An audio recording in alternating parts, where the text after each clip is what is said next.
All knife makers need abrasives, plain and simple. Here at Knives Templars, we're proud to partner with Phoenix Abrasives.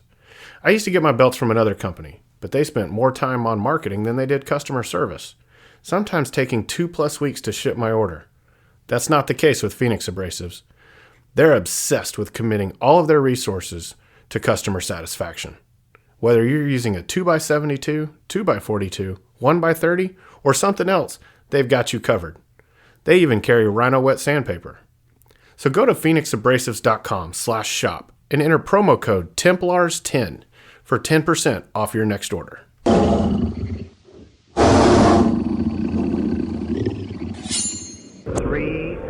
2, 1, 0. You're listening to the Knives Templars. Get ready, y'all. We about to Bobby Boucher you. Bam! I got a piece off of the wagon that Sam Houston used to take JFK to the moon. Pinto sauce. I like that. Pinto sauce. Pinto sauce. You're tuned in to the Knives Templars podcast, featuring Odisir Special Sauce Pinto. I was a mean kid.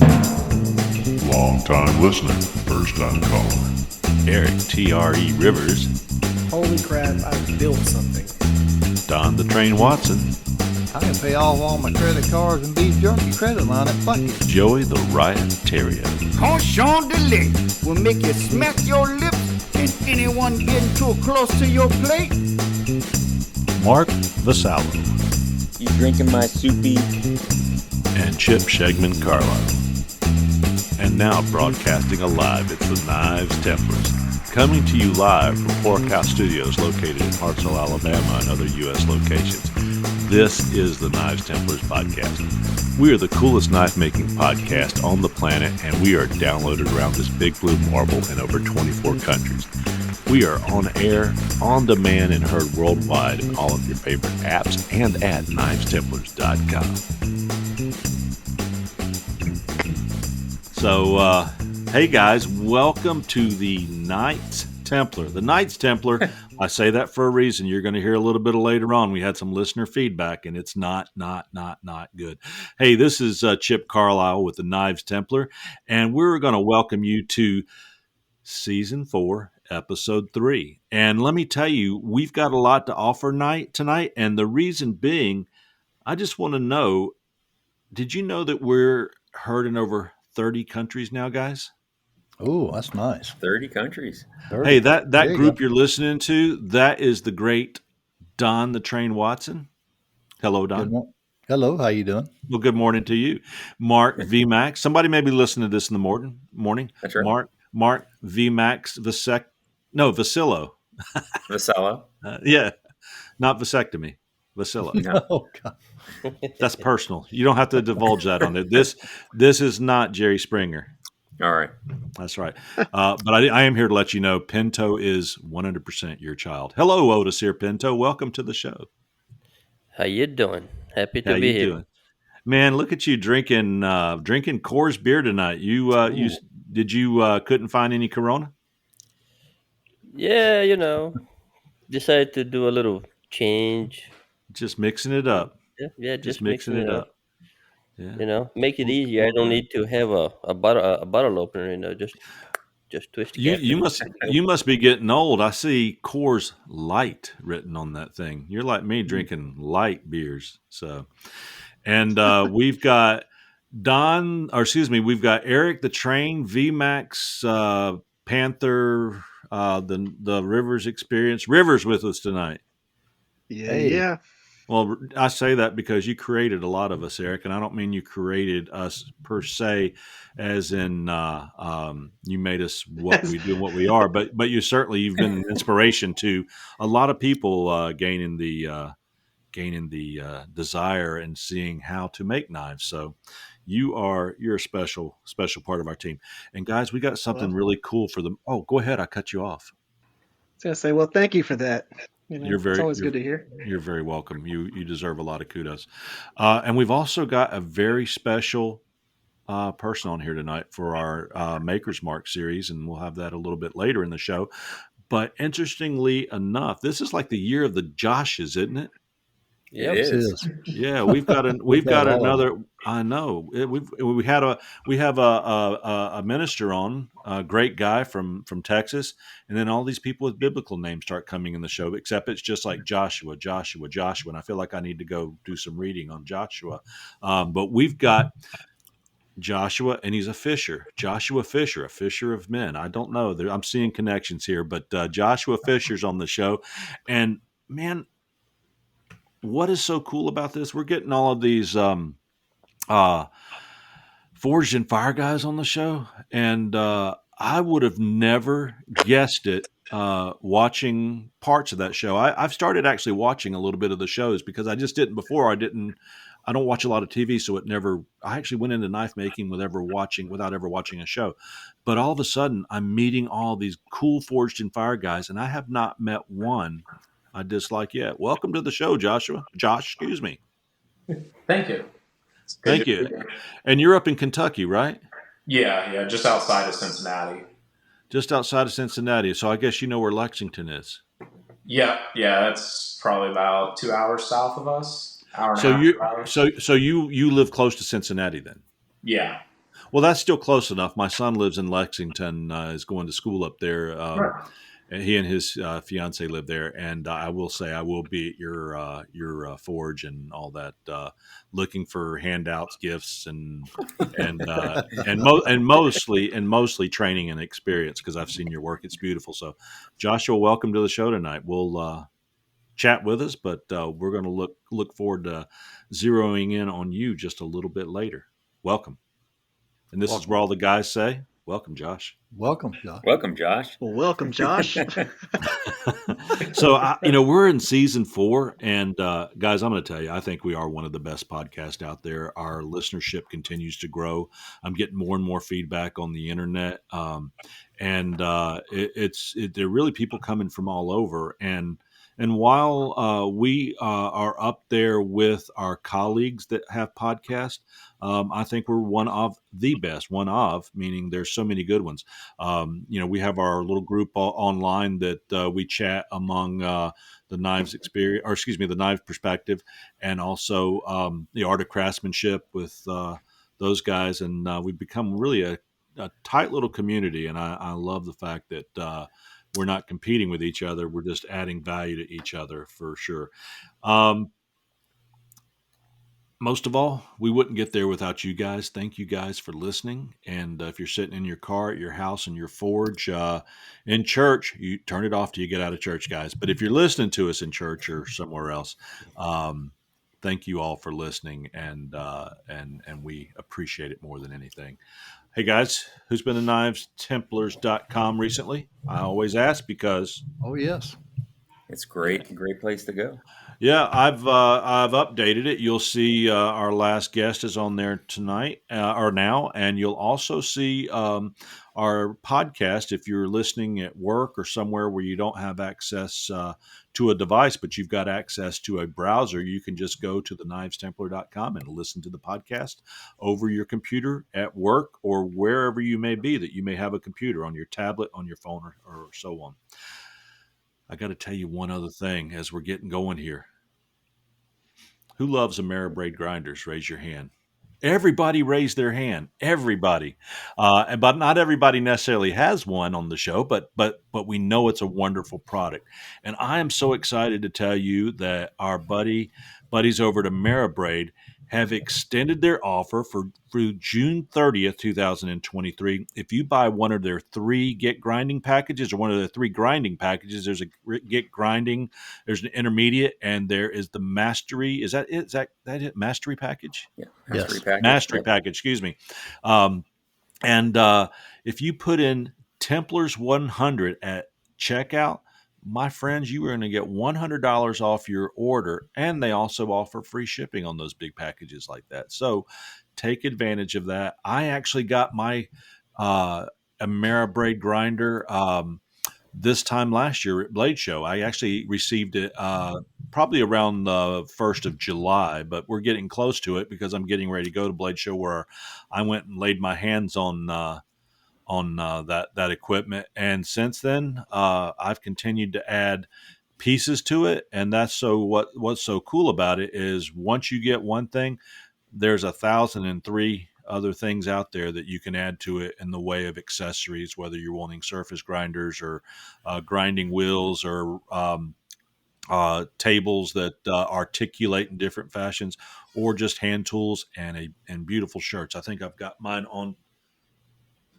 tonight. I love wearing it. I love wearing it, and there it is. So, hey Don, you had some news for us. I'm not going to go right into the whole news, but you had something exciting to tell us. Oh yeah, man. I want to thank Governor DeSantis, our awesome governor. He got the constitutional carry passed, and it'll go in effect July the 1st. So I think everybody in Florida is really rejoicing about that. So I wanted to bring that out. Constitutional carry. That's awesome. Yeah, that's awesome. That's real awesome. Yeah, cool. We're the 26th state to go to it. Mm-hmm. Very nice. And, nice. As it should be.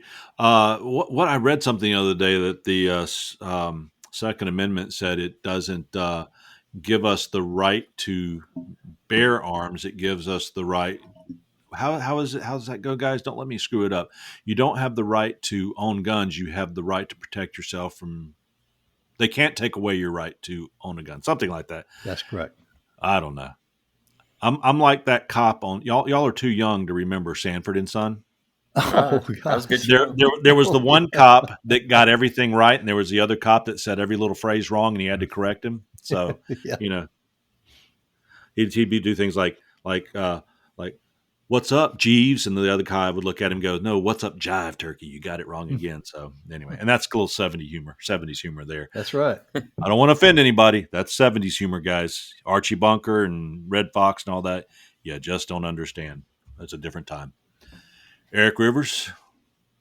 Yeah. I drove 6.5 hours today. I know you've been on the road. How are you doing? Have you been able to calm down and relax yet? You getting there? Oh, I'm getting there. I decided to take this last week off for filming, and I didn't put a video out on Tuesday because after doing the whole chopper challenge and staying up till 2-3 a.m.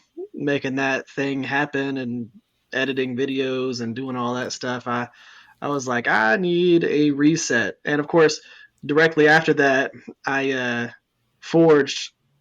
did 2 forging sessions for about 7-8 hours a piece, working on some big choppers. And man, I was wearing myself out. Had my elbow deciding to tense itself up. It was like I was flexing muscles, and I just sitting there. Well, speaking specifically of today, man, you go the extra mile and everything. So, I mean, I'm just saying, Eric had to deliver some equipment to someone today. We all got our day jobs, except for Don, who his job is just wake up whenever, come to whenever, and Joshua has a day job. It's he's just knife maker year round, all day, 24/7. Except when's the last time? When's your boss gonna let you take vacation this year, Joshua? What's exactly. vacation? Welcome to owning your own business, right? What's sleep? What's vacation? When are you getting your pay raise? What percentage do you expect this year? I get paid. just like Kyle told us how to make $1 million in knife making. Do you know that, Joshua? Yeah, start with Exactly. 2 million. Exactly. That's right. Best advice I ever got. So, Eric, you went the extra mile with a customer today and had them all set up and had to race back to Wichita Falls. So. Yeah, you know how it goes. It's interesting because I'm not like a delivery driver for trailers or anything like that, but I'm the one that is confident enough to take a 44-foot fifth wheel and park it in someone's backyard. So it's interesting. Whenever I got it done, they were like, "I don't even know how you did that. We don't even. How'd you even decide how you were going to park it back here? We knew where we wanted it. We didn't think it was going to be possible, and you put it there. So they were happy. Well, you do realize they'll be calling you when they decide to take it out for the first time. Could we pay you to pull this to the campground for us? So, Yeah, these people actually probably do that. have you ever had any of that where people were they realized they just bought too big a toy and It happens every single time. First time buyers either buy something that's too small or too big. my dad bought And Yeah, my dad bought something too small. He bought like a 16-foot Sunline trailer back in 1970, whatever, and we were all crammed in it at the beach for a week. And with an adult cousin that was there as well. I was probably 9 or 10, and I remember when we came back, he came home with a 23-footer after that, and the cousin never went with us again. So yeah, that happens all the time. Most of our trade-ins are all like 2022s right now. It's so many people that buy them, and we tell them, just you're probably going to want to swap out of this if you buy a small one as your first one. And sure enough, they almost all do. You get somebody who's like 6'3", 6'4", in one of these small trailers where the doorways are only like 5'7". right. Well, you need to realize you're going to be my Kelly Blue Book for trailers, because I've decided I'm going to go ahead and buy a new one that I can pull to deer camp when I go, and not have to worry about somebody else who decided not to empty out the black tank before they emptied the water and traded it in, and now I've got a brick in there. So with all that being said, I know you can buy that and be comfortable with it, and all, but there's something about something. I don't take the loss on cars. I always buy cars a couple years old, but on something like this, I think I'm going to go the route. So I'll be talking to you here later on this summer. Just don't buy anything that was built during COVID. No, not at all. And the other thing is, you tell me if I'm wrong. I really don't want to get any type of laminate or the newer, lighter materials. I still want to go with the aluminum siding and tops and all that, just because I feel more comfortable. Everything else fades and delaminates that I see. Is that a smart decision, or aluminum in an area where you don't have to worry about hail damage? Sure, that'd be perfectly fine. In Texas, fiberglass sided are the way to go because of so much hail damage here. Like, you could total a whole entire trailer off of hail damage with the tin sided ones. Yeah, well, that's why I've got good insurance. So there you go. Hey, and with all that, I hear that Mark Vasillo is Mark. You can. This is not a clothing optional thing. Please go to your room, put some clothes on, and come back, guys. We're seeing him from the belly button up, but you're not allowed to come here in that condition. So Mark's going to go get dressed. Mark, do you have something to say? I got to get dressed. Okay, Mark's going to go get dressed. And we thank you guys for listening to Trailer Templars, and we'll be right back.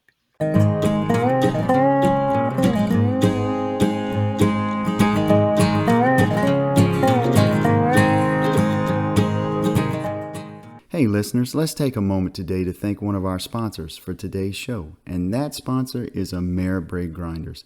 Eric and Kevin over at AmeriBraid have sold thousands of these grinders, and they are super nice guys, and their customer service is excellent. I would know. I've been personally using their 2x72 grinder now for 2 years, and it has changed my knife making to a whole new level. So if you're in the market for or looking to upgrade from that 1x30 or 2x42, then give AmeriBraid a look. There you'll find they have 3 packages of grinders to offer. They have a mastery package, a foundations package, and a get grinding package, in which all of them come at different price points. So I'm sure you'll find something that'll suit your needs as a knife maker. Also, AmeriBraid has a ton of innovative attachments for their grinders. So listeners, you can find out about all of this at www.ameribraid.com. Go give them a look, see what they have to offer today. And now, back to the show.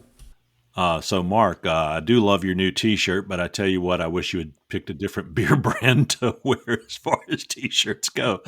But, hey, it's your prerogative. But, hey, speaking of beer brands, and Mark, what are you drinking tonight? And and just so you know, everybody, he's in his nice Knives Templars T-shirt tonight. What are you drinking tonight, Mark? So actually, I have a favorite in here that I was recommended to. Watch out! And I got the cacao brew from that Don recommended. So how you like it, man? How you like You that? know, it's pretty good. Yeah, I wasn't sure bad what is to it? expect. Yeah, I like it. But of course, I have a backup after that's done, and I have There we a. go. Yeah, There we go. no. I was going to say, when you put that bag down, what do you really got behind you there? That's right. No, I have a pale ale, another Sierra Oh. Nevada pale ale that I had from a couple more from last week. I'm proud of you, man. That's brotherhood there. Go out and try a little bit of Don's brew, and Don will have to next time when we can get Don to drinking those Florida men. Ooh. We can get him to. We can maybe have a Florida Man episode where we're all drinking Florida Man. He'll have to ship them to us.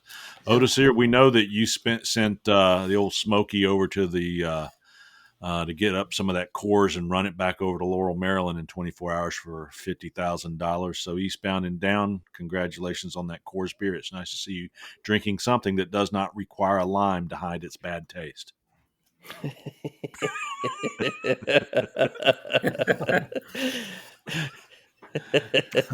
Beers aren't made for limes.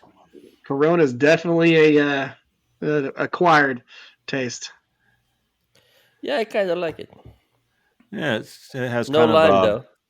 it has kind of a hoppy urinal cake kind of taste to it. But hey, if you're gonna drink that beer, get you some Tecate, man. Get you some Tecate. So I actually do Dos like Equis. Dos Equis. Dos Equis is a good beer too. Yeah, I'll No, try Dos Equis next time. all right. Hey, Coors is a perfectly good beer in this day and age to drink. No, this is a very watery. It doesn't have a whole lot of substance to it. I mean, it's like I'm having some flavored water or something. Welcome to the club, brother. Welcome to the club. I'm 58. That's what we drink is flavored water now. So you if you drink something more than that ultralight flavored water stuff, it's like having dessert. You only get that every once in a while, or else you blow up. Eric, are you drinking a hard Sprite tonight? Definitely a hard Sprite. Yeah, that's a fine looking drink. Joshua, let me guess. You're from Kentucky, so it must be bourbon, and you're gonna say, "No, I don't really drink bourbon." So you are 28, I believe so. Yeah, that sounds about and right. you are 167 pounds, 170 pounds. Probably like 170, 180. I used to work at the circus when I got out of prison. Just so you know, dude, no prize for you. I was within the range. So, what are we drinking tonight, Joshua? You know, you had to bring something, and it as you see, Sprite, a beer, a cow, it's all acceptable. Oh, I've got a whole mini bar behind the wall with rum, tequilas, all sorts. So with that, we're going to take another break because we're all headed to Kentucky. We'll be back next week. We'll see you next week, guys. We're going to Kentucky. It's hard headed over to my son's house because I have to drive the Bourbon Trail from just above Nashville, where you go into Kentucky, and all the way over to Lexington, and all you see is these giant buildings that are full of candy. Don, are you drinking cow tonight? Yes, I am, buddy. No prize for a little bit of cream now. Add a little cream to it.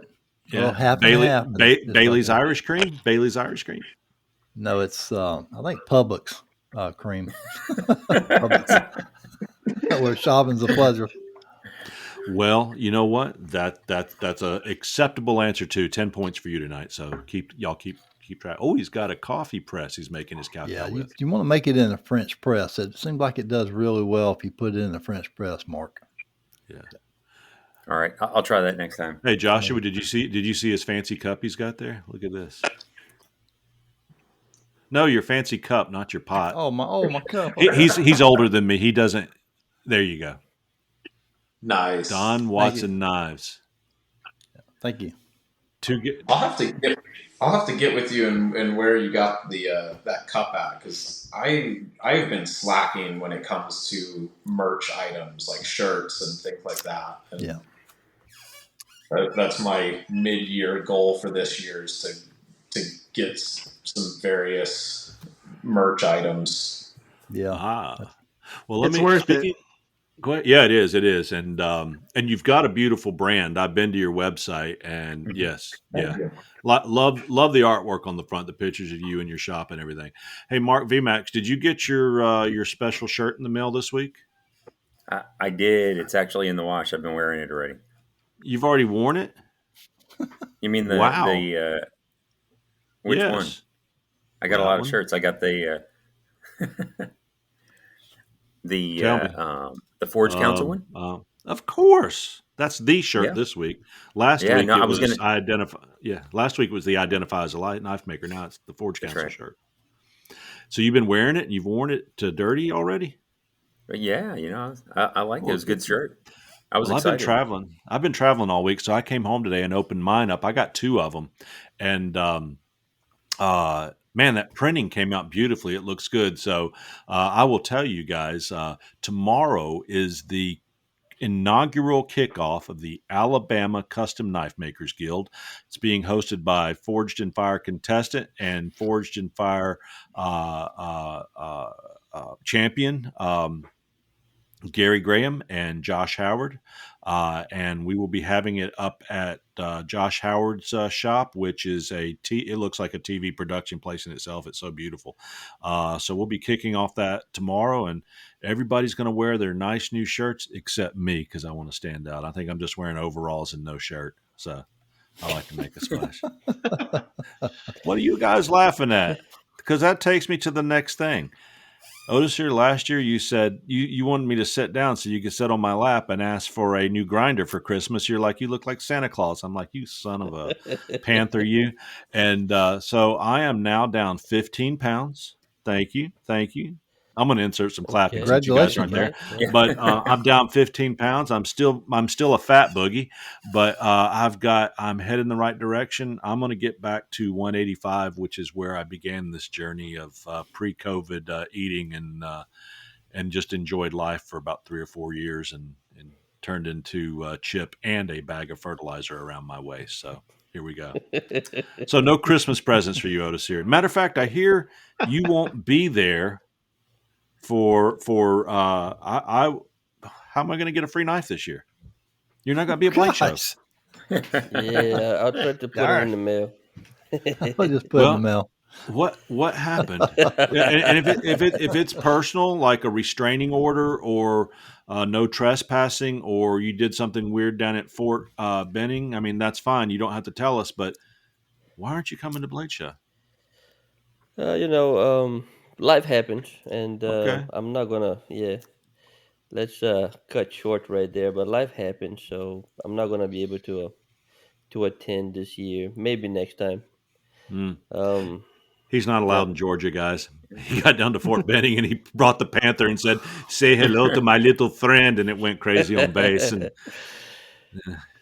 they shot the Panther. He's pissed. There's a restraining and a trespassing order. So that's all right. That's all right. If you're looking for something, and while we can't really connect with you because there's really not a good internet connection, but if you're looking for something from us and we find it, let us know what to look for and we'll pick it up and ship it to you. Sure thing. Absolutely. Yeah, no problem. Especially some of that ivory, not well ivory, the walrus ivory. Oh, From the lower abdominal area. I know you like that stuff. He's talking yeah. about the It would look good. Walrus Yeah, Pinto. Yeah. yeah. Warren, it looks So good. Yeah. that's what pinto means. I had Yep. no idea. Oh my One of the goodness. meanings. Yeah. All right. Well, hey, I'm not even going to go through what's on the menu tonight. We know what's on the menu. Who's ready for the brew review? I am. Do it. I Do know. it. Do it. Oh yeah. Well, I'm going to tell you. I got a little interesting. I was over in Georgia this week, and I ended up with something called. I drove 6.5 hours to record tonight, guys. I was in Moultrie, Georgia, for the entire week. I must tell you, Moultrie, Georgia, is the most beautiful agricultural city. Beautiful downtown. I saw the courthouse and where they used to hang people on the second story, and I don't know if that's a joke or not. That's what somebody told me. They hung them out there outside the window. That's true. And is it The true? good old days, Yep. huh? Oh wow! Well, I saw the courthouse where they used to hang people from the second story, and more importantly, It's just got so much heritage there, and being an agricultural town, it's just a gorgeous place. But while I was there and watching my food intake, I was eating the Applebee's healthy menu this week, guys. They have one. They do. They have the under 600 calorie menu, so Ooh. have to be Okay, careful. all Be right. careful. Okay. I came across a 2-lane American Gold Lager by Blue Crown. And just to tell you, 2-lane American Lager, this is what they say, is a smooth sipping, clean and crisp beer made with high quality ingredients. This was my dessert for the week. It's brewed in collaboration with country music star. You ready, guys? Luke Bryan. Nice. You guys like Luke Bryan, don't you? I'm Yeah. not talking about American Idol or whatever he's on. I'm talking about country star Luke Bryan. Yeah. Yeah, he's good. Yeah, same guy, but yeah. But this beer is brewed with American grown beer barley and water from the Blue Ridge Mountains. So I couldn't go wrong when I read that because I'm from the Blue Ridge. You're not far from the Blue Ridge, Joshua Fisher, are you? Trying to think of where that's at from here. Well, you were originally from Hawaii. Yeah. So we know you're not related to the Hatfields or the McCoys of Kentucky. So the Blue Ridge is southeast of you, just a few hours. Just a few Yeah. hours. Getting down in just below Virginia into the North Carolina mountains, but then the Shenandoah Valley picks up there and so on. Anyway, that's where it's brewed, and the result is a homegrown beer with a modern take on easy drinking classic at 99 calories. So I wasn't complaining when I was eating at Applebee's this week. Each 12-ounce serving places it's where friends and good times are waiting, and the beer is always cold. 99 calories. Good friends, and the beer is always cold. An American Golden Lager 2-lane is your favorite place with your favorite people, no matter where you find yourself watching a sunset disappear. Enjoy an icy cold, clean, crisp 2 lager for a taste of home wherever you go. 99 calories, 4 grams of carbs, and I don't even know what the alcohol volume is on this, but 0 fat grams. Hey, listen, guys, I'm at a point in my life where I'm drinking low calorie beer, and actually it tasted really good. I have been a drinker of Michelob Ultra for some time, and I know it's an AB beer, and I haven't sworn off AB as a brand, but I still drink Ultras. I've got one tonight. But if I had access to the 2-lane American Lager everywhere I go, by gosh, I'd have it. Let me see here. What did I say? I said, because I wrote this down on, I got the Apple Pencil this week, so I was writing it down as I was drinking that thing like a real beer connoisseur. I'm sure I didn't look like one. Apparently, Luke Bryan can sing and make amazing beer. I was pleasant and pleasantly surprised that a golden lager with only 99 calories and 3 carbs should have so much flavor. Must be the Blue Ridge Mountain water that it's brewed with. I gave it 5 hops and go get you some because honestly, guys, it didn't taste like you were drinking water like Otis Sear and I are drinking tonight with our Coors Light and our Michelob Ultra. It was a good beer. Go get you some, guys. All right. 5 hops for a light beer. That's good. Thank you. Yes. If you're in the market for 5 hops, and honestly, I thought probably the alcohol volume, I'd have to look it up. It's probably similar to other 99 calorie beers. Those usually run around 3 or 4%, but it wasn't a bad beer at all. I also had a big frothy stout this week as a dessert beer, and I was surprised that I'm trying to think, what is my Irish stouts that I always drink? I've drank them for 600 years. Who makes the Irish stout? Come on, guys. Guinness. Guinness. Thank you. I don't know why I can't. I always want to say Foster's for some stupid reason, and that's an Australian beer, I believe. But I had a Guinness this week, and actually Guinness isn't really high in calories. Now there's lots of carbs in it, but that's my actually go-to when I want something that I just really enjoy the taste and want it to be all over my face when I'm done eating it. So then I said eating it instead of drinking it. Hey, let's take a quick break and go refresh our watered down beers. We'll be right back.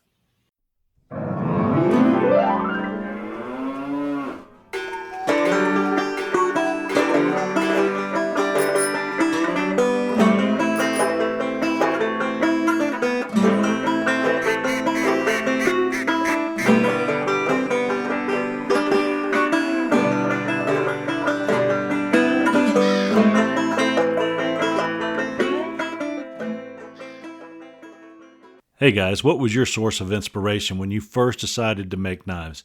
Many go to the books and also some go to the web, but many also head to YouTube for videos. Well, we are fortunate enough to have Eric Rivers from the Rivers Experience as a co host on the Knives Templars. But you know what? He's also a sponsor, and I tell you, 27,000 followers can't be wrong in following his skilled and educational regular videos that teach the fine arts of making beautiful knives. I know because I'm a subscriber to his channel and I learned at my pace and without making those mistakes by walking in the dark regarding knife making. Be sure and check out his channel, The Rivers Experience, on YouTube or his website at theriversexperience.com. And now back to our show. All right, we are back. We are refreshed and we are back. Got some news for you this week. Just want to let you know, I did mention briefly the inaugural Alabama Custom Knife Makers Guild has their first meeting tomorrow, which is the 13th of May. We're kicking that off. We're having some Iron in the Hat, which is a drawing that we have. Joshua, you may like this. I have a cousin who is Hawaiian. He's actually, I should get it right. He's half Hawaiian. His father is mainland Caucasian. His mother was full Hawaiian. But he is Hawaiian, and interestingly enough, it's pretty cool because his complexion, his genetic makeup is more Hawaiian. So it's like, check out my Hawaiian cousin, and they look at me like, what? I'm like, yeah, really, really. But we're both half of something else. My father and his father are half of something else, but we do have some DNA that we connect. So what's really cool is he sent me 3 blocks that are probably 12 by 6 by 5 or 6. It's a big block. I got 3 blocks of koa. Ooh, okay. And That's I'm nice. going to take one of those blocks and throw it in the Iron in the Hat for the drawing. I know that somebody's going to bring a custom knife, one of those champions from Forged and Fires bringing a knife to throw in it, and people will bring supplies and knife making supplies. You just never know what ends up in Iron in the Hat. You throw in a little money, get a ticket, and you get to take something home. There's a ton of gifts a ton of things that people take away.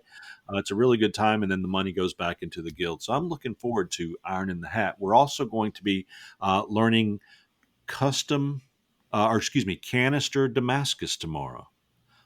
Using Nice. I want to make sure I may be wrong. I'm going to say using organic methods. It's where using a 3D printer to.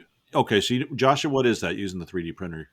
It's like an organic filament that more or less burns out when you. So with canister, you pretty much always have a small little vent hole. Mhm. Otherwise, all the gases will just kind of build up Yeah. in the can and explode. So the organic filament will basically burn out and leave behind either like a carbon deposit or it just vents out the vent hole in the canister.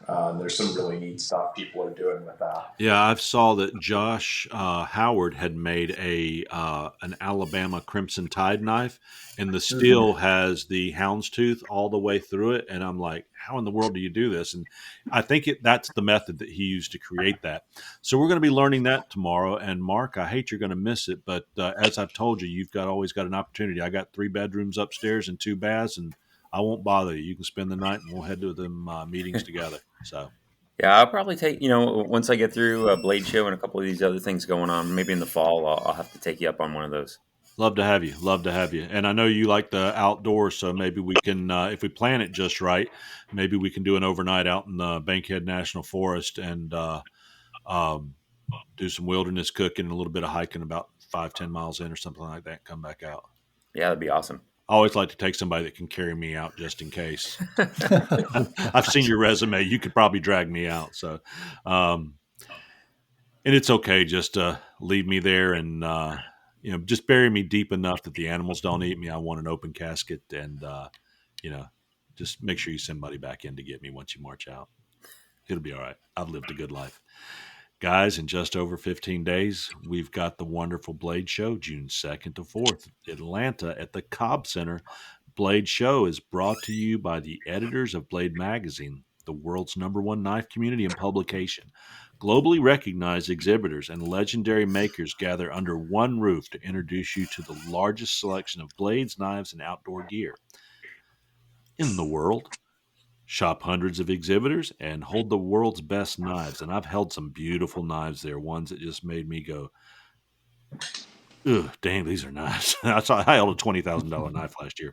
You'll find the newest blades, one-of-a-kind collector's knives, guys. And with the exception of the guys that are doing mass production that you can buy there as well, every knife that you pick up practically in that place is a one-of-a-kind if you're going to the maker's tables. You can attend a free after party each night at the Blade Show pit where food, drinks are available. You can visit at bladeshow.com and register today. And before we chat about that just a little bit, just want to let you know that I saw somebody post out on one of the groups here this week saying, hey, where can I get some inexpensive parking? What do I need to do? Guys, if you park across the street, I don't know anybody that's ever got towed, but at the shopping mall across the street, they do have the right to tow if you're walking back over to Blade Show. A couple weeks ago, and you can probably still do it. Don't wait too late, because if you get there, the parking's full. There's parking decks there. You go online at bladeshow.com, click over into the hotels and parking section, and you can set yourself up for a hotel if they're not full. If not, you can pick one in the Atlanta metro area. It might have to drive a little ways, but you won't be that far. But ultimately, those parking decks are $10 a day. Make sure that when you do register for them, you register for a full day, because it's a single in, single out. So once you go in and come out, you don't get back in without paying. And if it's full, you don't get back in. So go ahead and make sure that you make your arrangements for one of the decks. I'll be having the big after party over in the red deck. And anybody that's here that night that can find me, I'll share my Michelob Ultra with you. I'm just bringing one for the deck, but hey, if you get to it before I put it to my lips, I'll share it with you. No drinking in the deck, guys. I'm on a plan to head down to a pit and hang out with Josh Fisher and some of these guys. I think, Josh, you're going to Blade Show, aren't you? Yep. Yeah, I'll be there. I'll be at table 3CC in the main room. Gotcha. For 3 days. Gotcha. So, yeah, Don, go ahead. Yeah, I was going to say, he's going to be sitting right there by Case Daily Knives, aren't you? Kyle Daly. Yeah. So we came out, we got a last minute table last year. I had brought some knives with me just to show to some of the guys at Pops and drop off with a dealer in that area. And we ended up getting a table Saturday, and we were set up right next to Kyle. So I would assume that he's going to be at the same table this year. So we'll be next to him again. Yeah. Did he make you buy one of those tungsten hammers? No, I actually make those myself. I've been using a carbide hammer for straightening. Carbide, excuse me. Yeah. Yep. Yeah. Well, it's tungsten carbide, so yeah. 50, halfway there. Yes. But no, I've been using that for straightening hardened blades for probably 4 or 5 years now. So what you're saying is that Kyle Daly was spying on your table last year. Huh. No, that's cool. And of course, Kyle's going to have his new book out while he's there. And his book, somebody come up with a funny book title name that I can slip in here. Come on. How to make $2 million with knives. Yeah, how to make $2 million in knives. And he's also got his new, that's the last year's book. This year's book is how to find a place to go pee-pee at Blade Show before they all back up. So There you go. If he would write a book on how to use a credit card and get an internet connection at Blade Show, he'd make $1 million. Bunch of money. Yeah. And go ahead. Funny enough, last year we didn't have any trouble taking credit card payments throughout the whole show. New Jersey Steel Baron last year hosted a Wi-Fi for the whole building or something. Oh wow, that's and nice. you could jump onto it for free. And so card payment. A lot of people tend to bring cash to the shows. Yeah. Not that I would necessarily advertise if you're going to the show that you're going to be bringing cash, especially if you're looking for high-end stuff. But that is kind of the norm. But we didn't have any issues with the card payments last year, at least. Well, good For us, where we were at. Might have been some of the people. I didn't have a good deal with getting internet connection where I was at last year. Of course, it might have been where I was at, but also when I would, I didn't bring any cash because I just thought I'd just use my card, and I didn't buy hardly anything because of that. So that's good to hear. I'll look for that. Also, you said New Jersey Steel Baron did it last year, but I guess somewhere in the paperwork, everything will show who's hosting it. So if there's any connection. I would think so. I think last year they had it on a big banner or something in multiple places throughout the show. We did notice that, because I went around and did some material shopping, and I pulled cash out for that, and I'm glad I did, because there was at least 2 or 3 vendors that we bought materials from that were not taking card payments. Gotcha. And I may have ran into that too. Ran into that. I speaking of Josh Howard, who is a good friend of mine, he bought a whole mastodon, posted it today out online. Darn. He's got and not exactly. He's got two teeth that are uncut, and he's got a big piece of tusk that are prehistoric. So people don't think he's doing something different with ivory, but it's prehistoric tusk, and he's getting ready to go cut those. And I always say, everybody complains enough about just having to grind those to shape when you're putting on a knife. I don't know if I'd even want to think about having to cut those those tusks down. So, but man, Josh has got cool tools, so I know that he'll show us tomorrow how he's going to do it if we ask. I had some feedback, guys. Oh yeah. Yeah. Oh, okay. Yeah. Let's take a little. Yeah, well, I'm going to let you decide. I've got to. It was about us, not me this time. Oh, so really? Let's take a little break. Everybody go get some tissues, and we'll be right back.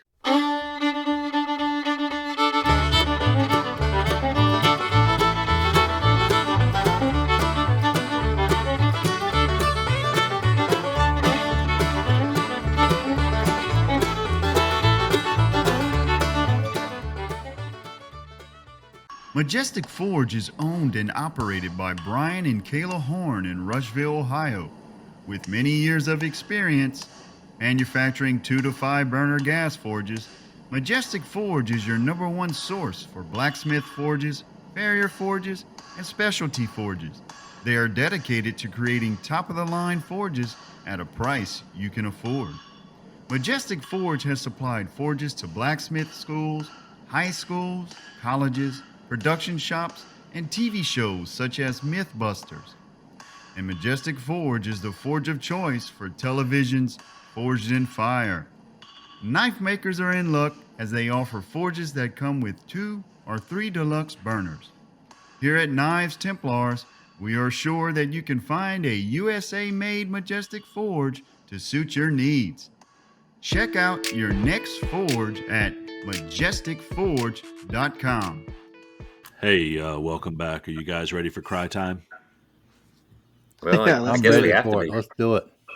I got my rag here. All right. David. I'm not going to use his last name. I'm not sure. Okay. David says, this show is not about the Knives Templars. Excuse me. He says, this show is not about the Knights Templars. Poor advertising and content. You would think if you were going to speak about the Templars and their impact on history, you would bring them up more than in the title. God. Did he miss the first half of the title that's labeled Knives? I don't know. I don't know. My response to that is, sir, God bless you, and here's your sign. Yeah. So let's see. How do we make that? David, if we got you back at all, we must say God bless the Templars. We're sad that France and the Pope killed them all, took all of their wealth and their money for the King of France to get all the monies back for the wars that he had overfunded, and just basically burned and killed and drowned all the Templars into non-existence, just so he could fund his own kingdom. So there you go. There's history in a nutshell. How'd I do, guys? Wonderful. Good. It's That now was pretty included. accurate right there. It Yeah. makes sense now. That's the Templars in a whole. That's Yeah. the Templars. Yep. The good guys. I don't know if they really went on a search for the Holy Grail or not, but I know they defended Christianity as they saw fit, and I don't know, like many others, they just kind of got rich in the process too. I don't know. Go figure. But maybe they needed I to fund mean, what I they were doing. think they were responsible for the first style of banking by That's right. giving a note, That's what I heard. right, Mhm. where you could trade between posts where during the travel, so you wouldn't be carrying all that gold and get robbed. Oh, kind of So like yeah, carrying your money into Blade Show. That's Yeah. yeah, correct. yeah, pretty much. Yeah. Instead of Where's it? bringing a bag of gold, you drop a bag of gold here, and they give you a piece of paper. And when you get to where you're going, you go to the Templar uh, post, and this is my note to give you my gold. Ah, So that's You who we know, can so blame for the so banking system. so I think that's where it started, and they were collecting some commissions on top of it. So yeah, hmm. good deal all around. Well, I do have to say one thing about that. Hey, guys at Blade Show, I'm not sure if Georgia's constitutional carry or not yet, but I do have a concealed weapons permit that does work in Georgia. So I wouldn't mess with anybody carrying any cash at Blade Show. They're either carrying 27 knives or something else to back it up. Not a good place to go rob people. I would Yeah. definitely look into the show's rules because I had a friend I was talking to the other day that it's going to be his first year at the show, and he looked into it and found something that said that you cannot carry inside the show. Right. I thought it said. I thought when I looked it up, it said that you can carry one. You can carry One. arms, but Oh yeah, you're talking about like a handgun carry. yeah, I don't. Yeah, I don't believe you think. I don't can carry think. a firearm I don't think you can. within the building. I always put my Sig Sauer in a big gulp cup and put it over behind a bush. So when I come back out, I grab it there. So yeah, just a big gulp cup sitting behind a bush over by the main entrance. It's sitting there. Leave it alone, guys. Leave it alone. It's mine. It's mine.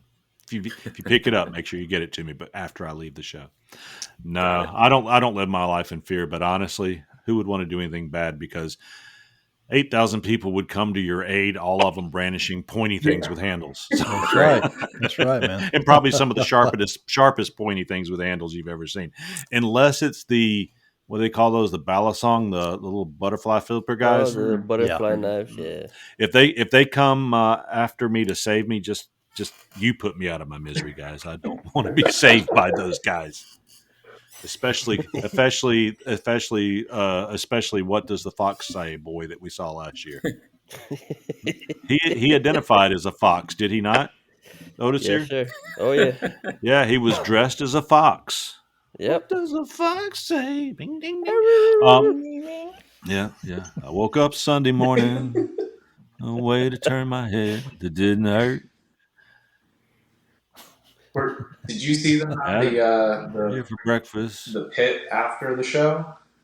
No. Oh, were they out there dancing? Well, that's where I saw somebody dressed up as a fox. I was curious if they were. He had like the white fur ears and tail and all that? Yep, I think so. That's our man. Man, I hope he's back this year. I'm getting an autograph this year and a picture for my website.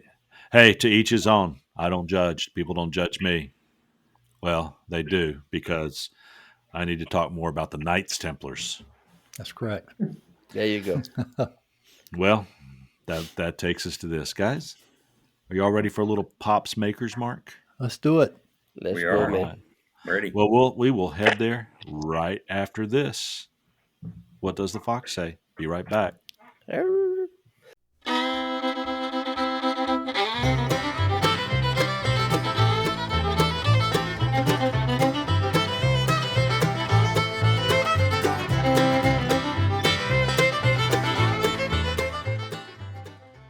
Oleg Bashevic has been making stabilized wood and other supplies for knife makers for almost a decade. His stabilized wood products have been used by many of the best and most well-known knife makers in the world. This wood, when turned into knife parts, are stable to humidity, water, snow, oils, and other materials that would prematurely wear out a knife handle. He works out of his shop in Tula, Russia, and produces natural wood products that are as beautiful as Russia's famed Fabergé eggs.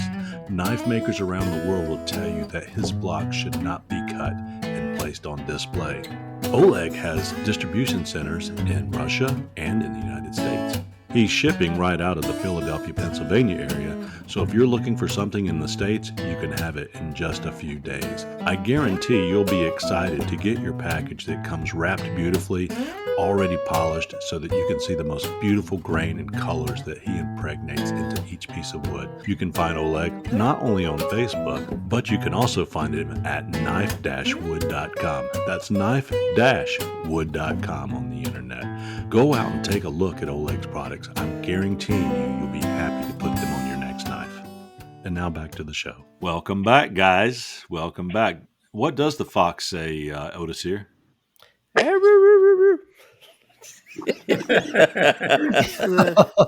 yip, yip, yip, yip, yip. Ding, ding, ding, ding.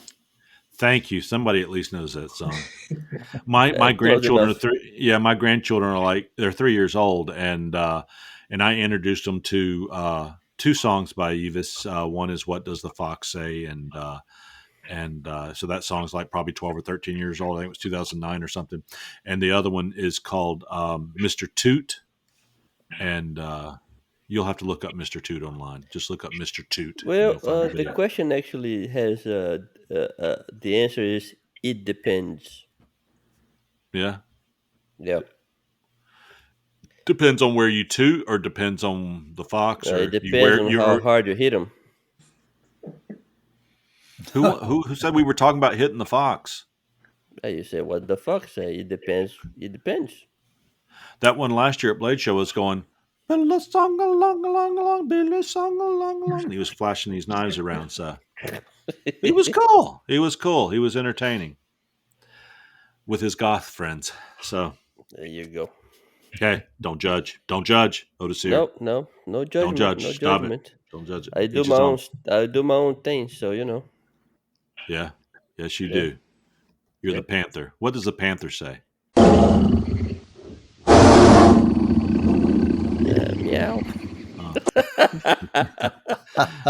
All right. Well, Hops Maker's Mark. Guys, we have, you already know it, we've got Mr. Joshua Fisher, and he's been with Edge Knife Works since 2017. He is a independent knife maker from Independence, Kentucky. And you'll find him on Facebook on Edge Knife Works with an S, edgeknifeworks.com. He was Forged in Fire champion. Undoubtedly, he didn't set any barber chairs on fire like Josh Howard did, which is a cool story. If I couldn't be champion, I'd want to set a barber chair on fire. There you go. He was on season 8, episode 23, full-time maker. He works with Wounded Warriors, and he's got a plethora of magazine articles. And when I went out looking for people, and I stalked you a little bit, Joshua, for about 12 minutes, and it's all it took. I was like, damn, this guy's talented. That's even before I got to the Forged in Fire stuff. So welcome to the show, man. Thank you. Welcome. Yep. So we spoke a little earlier. You were born in Hawaii? No, so I grew up there. Both of my parents were in the military, and so we moved around every couple of years. Lived in Japan for a year, and then we got stationed. My father's last duty station was in Hawaii. That's where he retired. So we ended up staying there for about 9 years or so. But through middle school, high school, trade school. So typically when people are like, "Oh, where are you from?" That's my answer, because that encompasses most of my influence growing up. Yeah, where you went to the school years, it's kind of like, where you developed your identity and all that. Now, what island were y'all on? We were on Oahu. Okay, is that where Pearl Harbor's at? Yeah. So we were on the south side of the island, like south west side of the island, I think. And Pearl Harbor's a little bit more towards the east, like kind of in the middle of the island along one of the Gotcha. bays. And you've swim in that beautiful blue sea there. Yep. Have you ever been touched by the tiger shark? Nope. I heard that if you are brushed or have an incident with a tiger shark, that it doesn't actually take a bite of you. That's actually like a great omen for Hawaiians. I've been told it's a reverent creature. Yeah. Yeah, there's a lot of respect there for the land and the animals and the resources, and it makes sense. They basically lived in a space with a limited number of resources and had to take care of them, and Yeah. be smart and wise about how they used those resources. Yeah.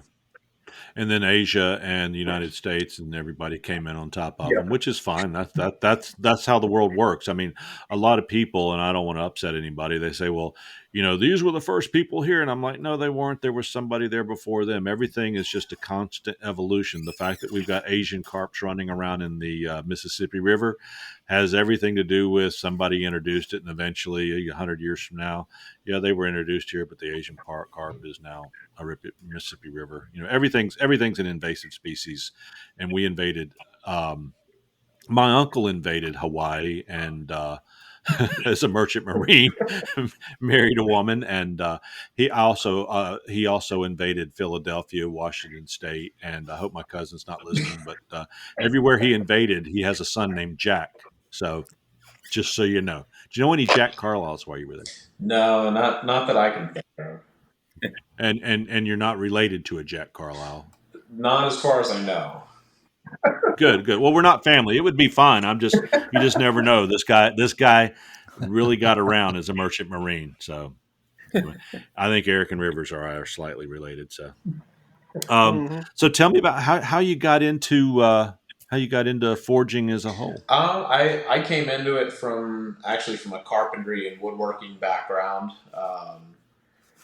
Worked making furniture and construction for years, and was kind of looking for a new hobby. I've always been interested in knives, always used knives in jobs or trades that I worked in. I always joke and say I kind of would like to collect knives when I was younger, but I never had money to buy the knives that I wanted to collect, so I spent thousands of dollars on machines to make them myself. There you go. All right, that's one way to do it.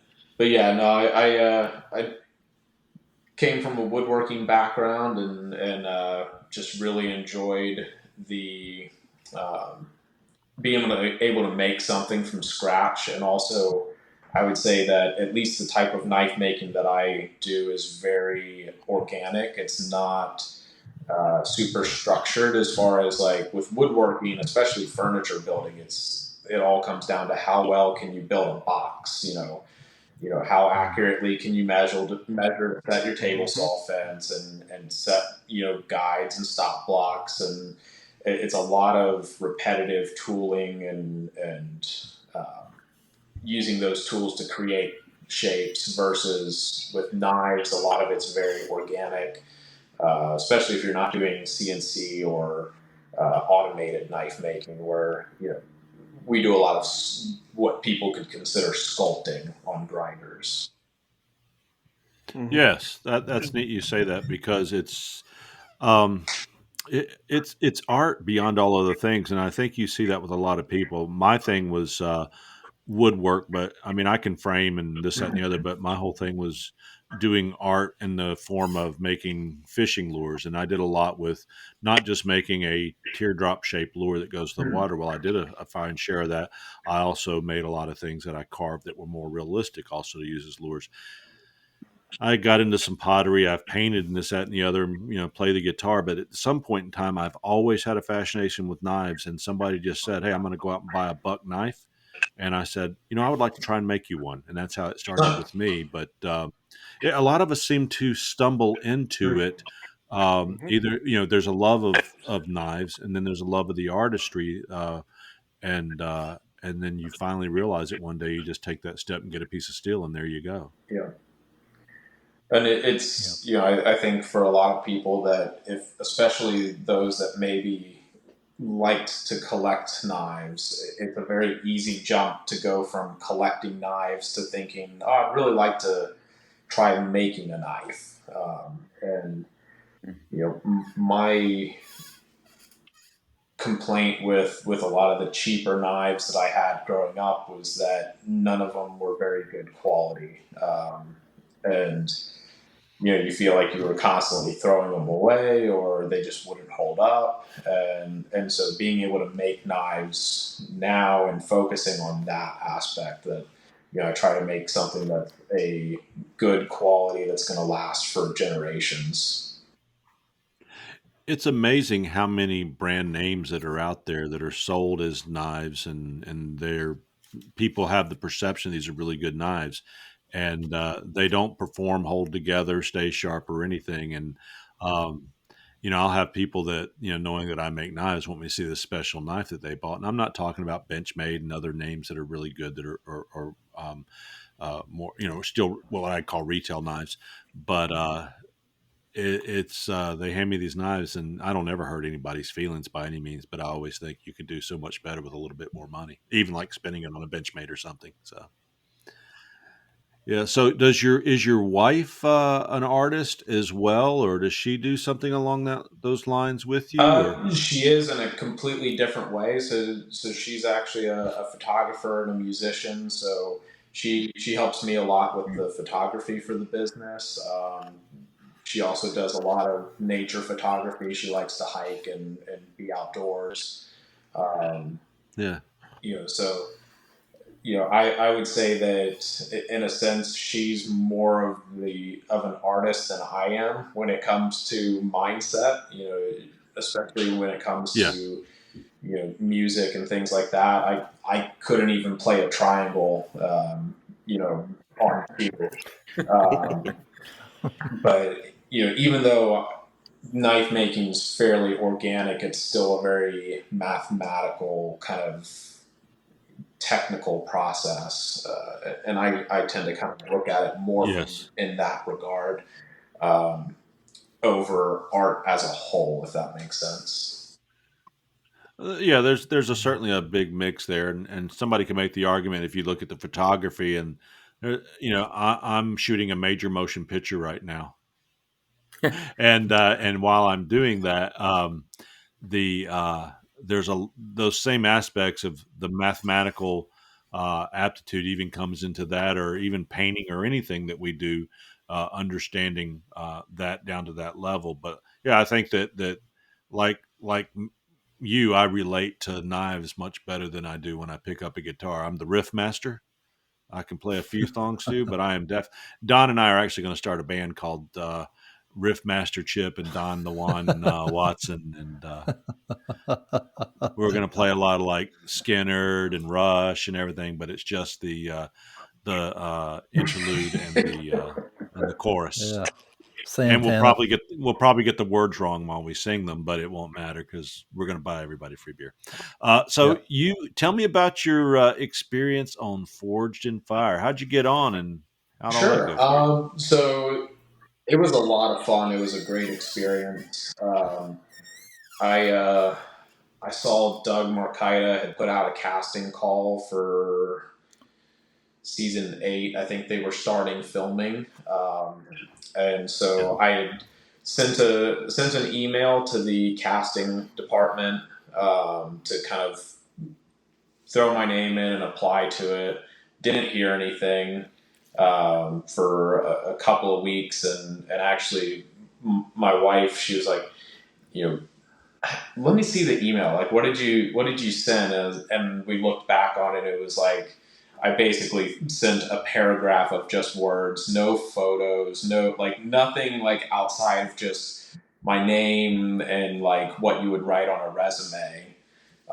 So we resent it with like photos and videos, and added a little bit more to the description. And then like the next day got a email back from the casting department, and went through, that's a whole process going through that, because the casting is done separately. So another company handles all of the initial casting and vetting, and once they get you approved through all of that, they put you in the contestant pool. They have you fill out basically like a survey of what are things you've done, what are things you haven't done, what's your home shop set up like. They do a good job of trying to make sure that all of the contestants are well suited for the episode that they end up on. The way they explained it to me was that they never want to throw somebody in at an unfair disadvantage. So if somebody's never done Damascus, they're not going to be on an episode with 3 master smiths that have been doing Damascus for 40 years. They try to keep things on a somewhat even playing field. And then once you go through all of that, then it's just a waiting game for them to find an episode for you. The episode I ended up going on, it was kind of funny. I wasn't actually supposed to be on that episode. I was. Did you plan for that train to come through? Yeah, it's on the dot. I was curious if it would pick I up. thought that was Don. I hear that train. Yeah, well, we were wondering if that was Don the Train Watson. So while the train is going through, let's take a break right there. And Don, put your trains away. We'll be right back. Okay.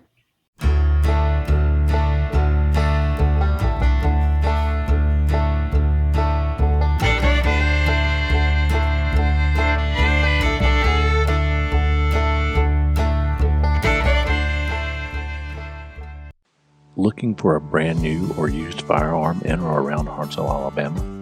Head on down to Byford's Gun Shop and explore their latest offers and deals. On top of a great selection of high quality and affordable firearms to fit your needs, their staff will have you driving away with a smile. Byford's is a third-generation business that has been serving customers since 1971. Started by Joe and his father Ernest, the business continues to prosper well into the 21st century with Jeff Byford's knowledge and leadership. With brands like Benelli, Glock, Sig Sauer, and many others, you won't go wrong. Also check out their large selection of AR-15s and hunting rifles in many calibers. Byford's carries ammunition, special installation service, knives, accessories, transfers, and customer service that's second to none.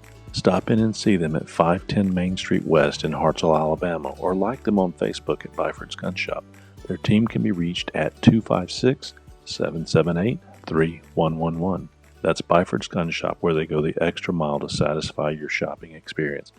Head on over today. They'll be waiting for you with friendly faces.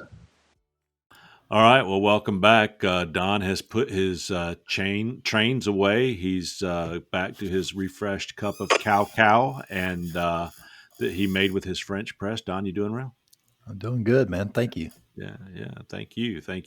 So you were telling us about casting and getting on the show when we left off, Joshua. Yeah, before I live right down the street from a train, so it's funny, you don't notice how often they go by until you're on the phone with somebody, and then you start counting them, and you're like, I've been on the phone for 30 minutes, and there's been 7 trains that have went by. But yeah, so what ended up happening, I was up at I do a lot with, or help out with a nonprofit called Wounded Warriors? Yeah, we used to do a lot more with Wounded Warrior Project. Now we're doing a lot with a nonprofit called Warriors Way Forge. Oh, okay. And David, who runs that program, it's located in Lima, Ohio. It's a free veterans classes. It's basically a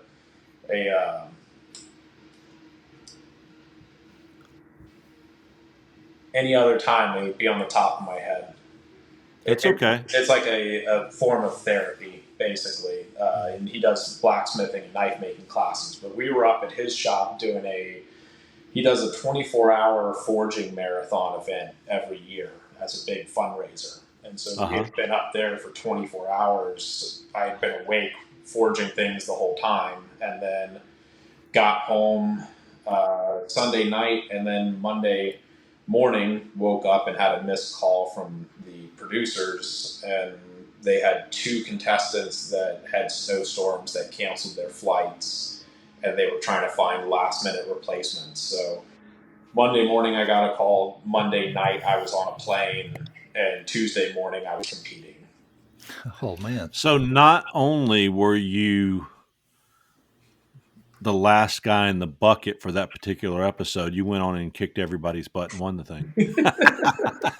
On no tape. No. That's the way we do it.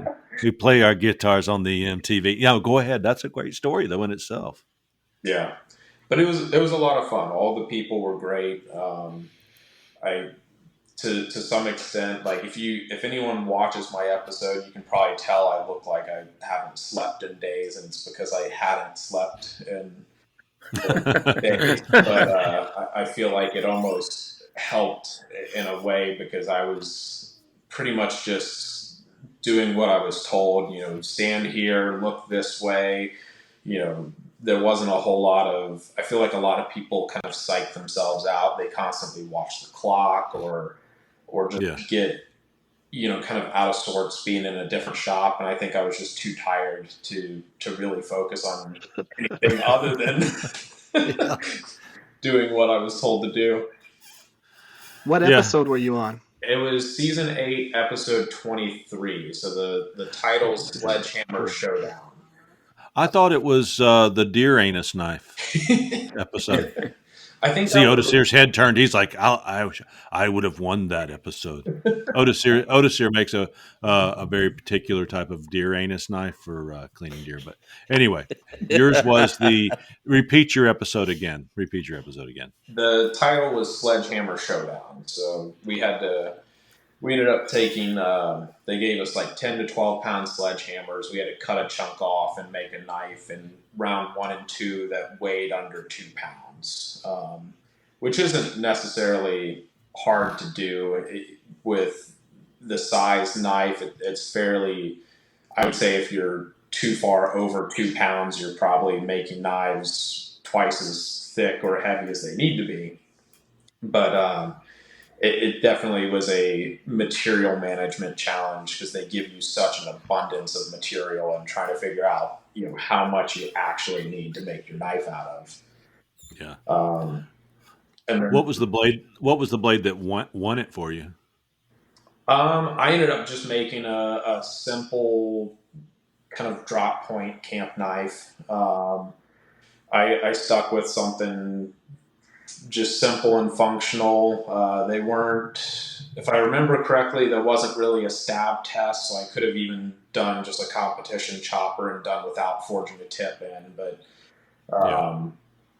to some extent, I think that it is good. Like if anyone watching this happens to be going on the show, any viewers that might be in that position, kind of staying within your comfort zone a little bit can definitely be a good thing.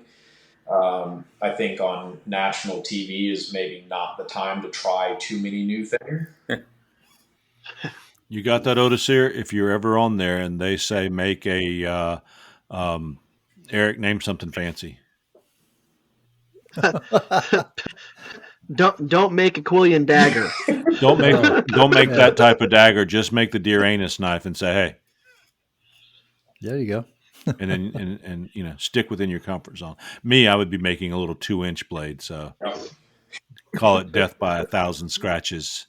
Death by 1,000 scratches. So you ended up winning with that, and you've got that. Actually is a for what it is. I mean, the guys who go through that and get through that competition, we know it's a TV show and this, that, and the other, but it carries a lot of credibility because it's not just the knife making, it's the time management. It reveals a lot of the character of the individuals. I've never ever met anybody on the show that had bad character. All real good, down to earth guys. And they're always very giving of their time and their information. So it's a great thing to have on your pedigree, just that, and especially being a champion. But even my colleagues that have just competed on the show, man, you really you guys set yourself apart. You're kind of like, what is that movie, All the Right Men? You guys are kind of like all the right, men and women, of course, that just got what it takes to go under pressure, work with equipment that you're not accustomed to, except when you're at home doing your final project. But yeah, just so many different aspects to it other than just making a blade. So it's really Yeah, cool what you guys do. the knife making part's the easy part. It's all of the other sides of it that people don't really think about. The, like you said, time management, dealing with stress, being in an unknown environment. You don't think about Getting filmed. And there for hours just waiting to And did I wear the green shirt or the blue shirt yesterday? Oh yeah, crap. they make you bring like 3 or 4 of the same color shirt for continuity, and because they want it to, like, rounds 1 and 2, and I don't know whether I can get in trouble for divulging this at this point. Yeah, We've already been told how it works. You're rounds good. 1 and 2 typically are on different days, so they make it look like it's immediately back to back, and that looks good for TV. But realistically, it's a whole day filming just for the first round. They all the waiting around and odds and ends that you don't think about.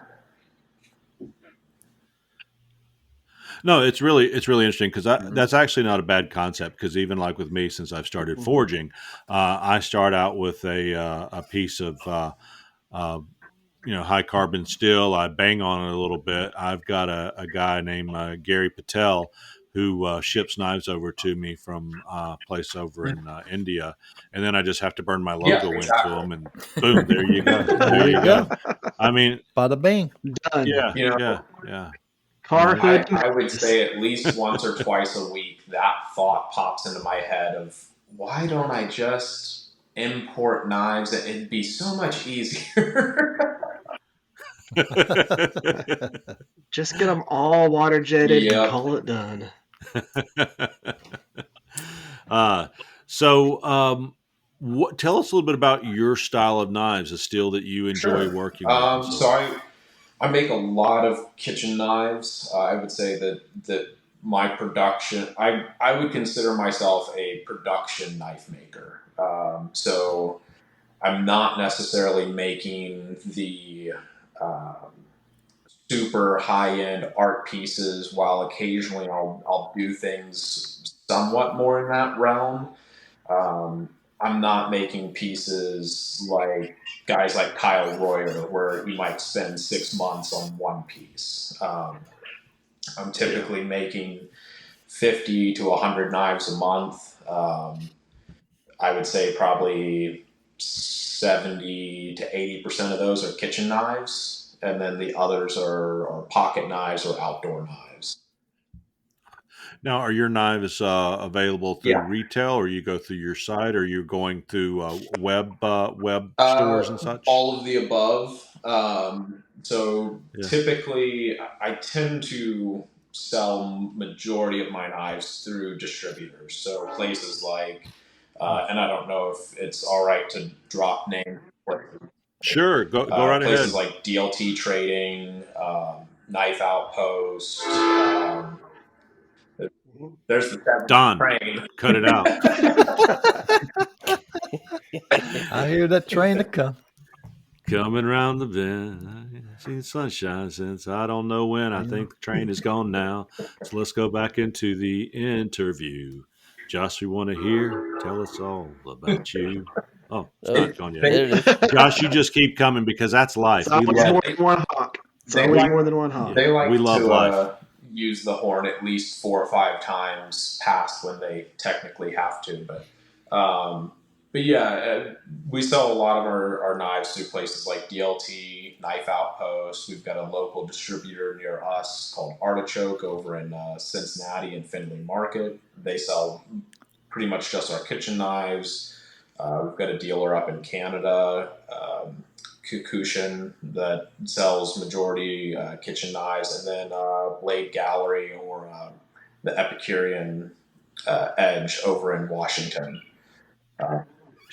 Yeah, and it's great that you share this because this gives aspiring knife makers resources to know where they may look at these things. So Amazed at the companies that are willing to work with the small guys, and yeah, especially like Jason at DLT is a phenomenal person and really likes to support small businesses and makers, and for maybe other makers that are maybe starting off full time or have been kind of doing it on their own for a little bit and looking to kind of maybe get into selling through dealers. It never hurts to ask or call and reach out to these places, especially at Blade Show. If you go to Blade Show and you've got a table that you can physically bring somebody to and say, hey, if you've got 5 minutes, I'd love to show you what I've got on my table,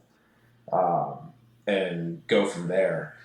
I tend to recommend to any knife maker, this was advice that was given to me from Andy Roy at Pops, that if you really want to take your knife making serious, you should have a table at Blade Show, because that's where people tend to go to make connections. yeah, that's we've heard that on more than one occasion. That's where all that those connections are made. That's why I go there.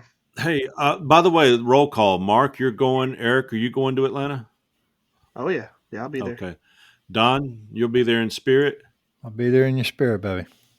And Odisir is not permitted. He don't want to mess with the Georgia Law Dogs. Joshua will be there. I'm not sure if Joey's going or not. I think he said he is, but I'm not 100% confirmed on that. So I just want to make sure when Eric brings giveaway knives this year that he has the right number. If you come up short, one, Eric, I get one. Oh, I'm bringing you one. Just be prepared for it. Oh, really? Oh, yeah. I hope it. I sounded like hope a threat. you know what I'm getting. I'm getting the. Come on, guys, guess. It's got a red handle. It's got 2 points on it. Darth Maul dagger. He says, nobody gets my Darth Maul. Besides, I don't know if I can legally bring that in the building. I brought it in the building. Well, no, I didn't bring that one. I brought no, I can't remember whether I brought that one to Texas Blade Show and walked around with it. Well, so we could bring anything in Texas. Yeah. I just needed. I was taking roll call because I need to know, because we've got a little town called Pumpkin Center here in Alabama, North Alabama, and they've got a nice knife display up there at the register, and I was going to make sure I picked up enough for you guys too. Beautiful, beautiful knives. Beautiful knives. Speaking of giveaway knives, Yeah. I mentioned earlier that we do quite a bit with Warriors Way Forge, and they're actually going to be at Blade Show this year, and this is going to be their first year at the show. So we're kind of partnering with them, and I'm going to be making a kitchen knife that they'll have at their table that we're doing a giveaway on. So anyone's interested in checking that out, again, I'll be at table 3CC, and I'll have more information on that. But good way if somebody wants to just enter in and potentially get a chance to win a nice kitchen knife. Yeah. Hey, that's awesome. Eric, where are you staying for Blade Show? So I'm staying actually like right across the highway at one of the Hampton Inn things. I'm staying at the Hampton too. I'm probably not at the same Hampton you're at, but yeah, I was just curious. So, is it like 1,000 feet away from the convention center? There's two of them, and they're both about the same distance in opposite directions. Yeah. One's a little bit further, but I think I'm at the one that's a little bit further. Oh, 50-50, yeah. Oh. So I wanted just to park and walk to it. I did not want to have to park and deal with any of that crap. Yeah, I think I'll have to drive over. That's why I got the red deck. But with all that being said, I didn't want to sleep with you anyway, Eric. I know I had that extra bed, and I pushed to offer. Don't you go lying. I pushed to get you guys to share a room with me, and man, we were. Whew, Knives Templars. No, my buddy that came with me last year, he's going to see a WWE wrestling thing with his son, and I'm like, what? You want to go do that over a knife show? But hey, it's his son, and I don't blame him. I'd go do that as well.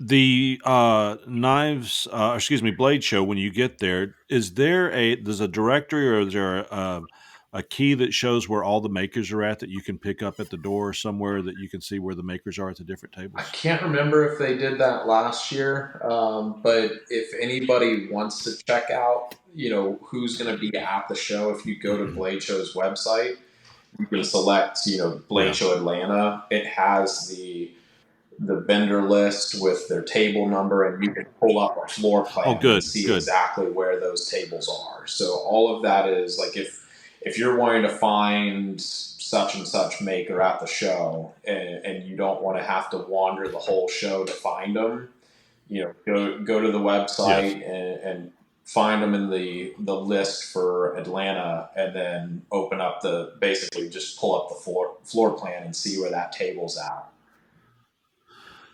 Good deal. Oh, yeah, Yeah, that's good. I'll print that out Okay. before I go, because there's so many people I want to see, whether they want to see me or not. Speaking specifically, I hear Trollsky's got a table this year. Uh-oh. I was going to walk up and Oh. say, to all the knife makers I've respected before, I had to come to your table with, help me finish that one. I'll be your knife. I'll be your knife whore. I don't know. No, I'm looking forward. Actually, guys, if his knives are affordable for me, I'm not a person that. No.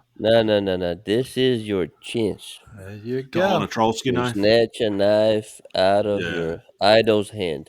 Well, I don't want to go as far as to say idol, but he's certainly heavily influenced.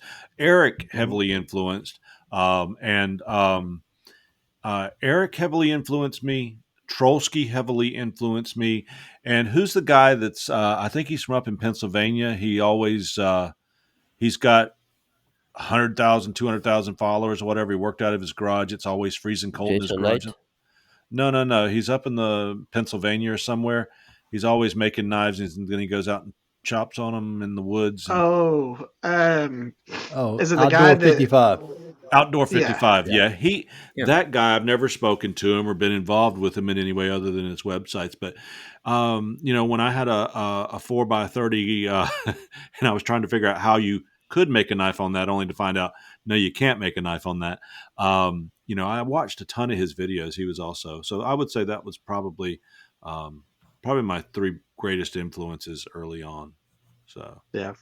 So I definitely want to go see Trollsky's table, and if one of you guys go with me and I can't talk, just slap me in the back of the head or just talk for me and I'll move my mouth.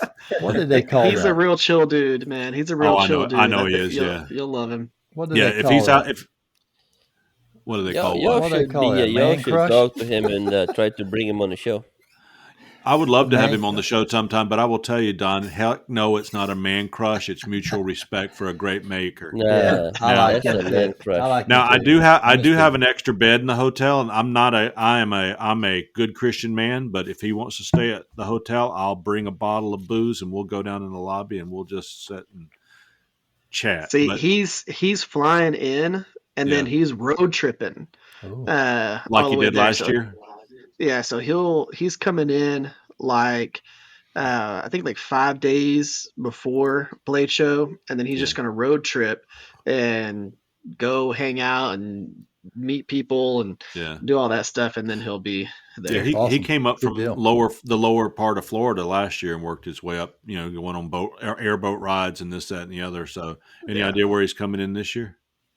I think he's coming in through the north. Damn, I hope you this were go going to around. say Birmingham, Alabama is going to be Oh. down there with welcoming on the plane. Seriously, have you ever spoken to Mikkel? Yeah. Michael? Oh yeah. Pretty good guy. He's a great guy. He's been in several competitions or Right. challenges with us and everything, and he was one of the judges with me on the last YouTube Knife Makers Challenge. So Yeah. he's a cool dude. I'm too old to hang out with a guy like him because y'all have too much energy, and I'm really not too old, guys. I do a lot of things that you'd probably be surprised about, but I look too old to hang out with the really cool guys anymore. So my point is that I'm just very impressed, not only with the stuff he was doing back in 2009 and, being one of the pioneers for starting all of that, that he's just On certainly YouTube. he's certainly a Yep. very respectable man. And just like you, Jason, I didn't mean to deviate too far, but when somebody says Trollsky, my heart flutters and I go off into a different Christian perspective, but men can, I'm sure somebody that learned to paint from Da Vinci just felt like he was just like the cat's meow. Where can we find your blades, sir? Oh, Joshua, where can we um, find your blades? so He was clammed up. He's like, he loves that Trollsky guy. I don't want him to develop a crush on me. I'm going to sit here quietly in the corner. I said a Christian. It's agape love. It's Christian love. It's yeah, brotherly love. That's it, baby. That's it. So anyway, where can we yeah. find your So knives? if people like if you look for me on social media or go to the website Edge Knife Works, my website is set up with a list to all the dealers that sell the knives that I make. Occasionally, I'll have work that I put up on my website myself. I think there's a couple of pieces up there right now, but usually stuff is going out to dealers. So, Right. Either watching social media to see if something's available, or shows like Blade Show. Like I'm planning on having between 80 to 100 knives with me at Blade Show. So that'll be a good chance if anybody's coming to the show and wants to pick something up. I always tell people it's great to get to talk to and see customers in person. But yeah, like I said, a lot of them I sell through dealers, and we're always expanding and working with new dealers and places to kind of basically just expand into different markets throughout the country. So, And your knife brand is Edge Edge Blade Knife Works. Works. Yep. Edge Knife Works. All right, and your maker's mark on your It's my knife. initials. It is So all of my blades are stamped okay. with the JF, and I hand drew it in script to kind of. It's very much inspired by Japanese kanji. So I've had a number of people that they look at and they're like, "Oh, what's that character mean?" And it's like, "Yeah, that's my initial." But I've always taken the approach that with handmade knives, having the maker's name on the knife, whether it's initials or a full name, is part of, kind of, in my opinion, what goes along with a handmade knife. I can't tell you how many forum posts I've seen about people saying, "Hey, who's this maker that has an upside down anvil, or a compass that only points west?" Right. Yeah. Right. Well, when somebody asks you about what that means in the future, just says it means you buy knife, you are enlightened with the answer, Papa-san. So, There you And go. if anyone here has an upside down anvil or something pointing to the west, I do I'll actually. take offense to that joke. Hey, I think I'm probably the only guy out there with a Bigfoot walking through the trees on his knives. And if you don't like it, I don't care. Bigfoot and I like it. Bigfoot and I like it.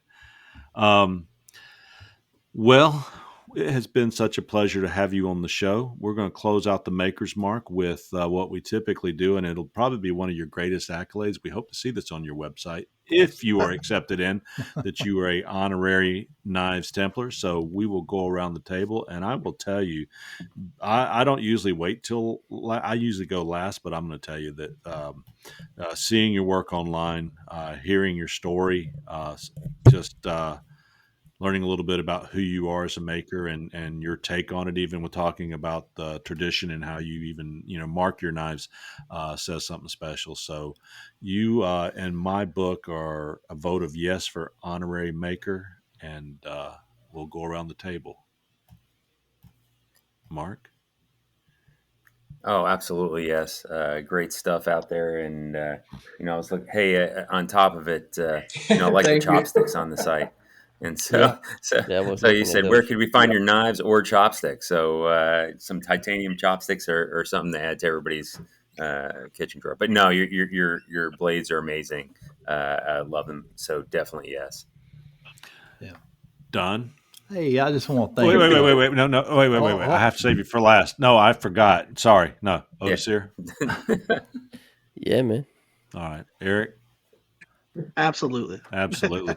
The reason why I cut Don off, you'll find now. And Don? Oh, yeah. That's coincidence. Yeah, but you were going to say, Don. I just want to thank Joshua for helping me out. It's probably over a year ago. He helped me out with some heat treating, and he came back to me and gave me some really good advice on heat treating, and he was real kind to help a new knife maker out at heat treating some of Pop's 8670, and that's how and plus watching him win the Forge and Fires, how I knew him. So thanks Josh for all the help you gave me.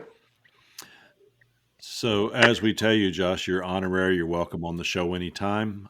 You have, while you are a Templar and part of our our junior committee, not the executive committee, you have no voting privileges. You cannot change our logo or our uniforms or the colors of them. We love the colors. You can submit a suggestion, but it's unlikely I will approve any of this because I am a dictator. That is 2 words. And finally, you have no voting rights, and you have no budget. You can't spend any of my or our money.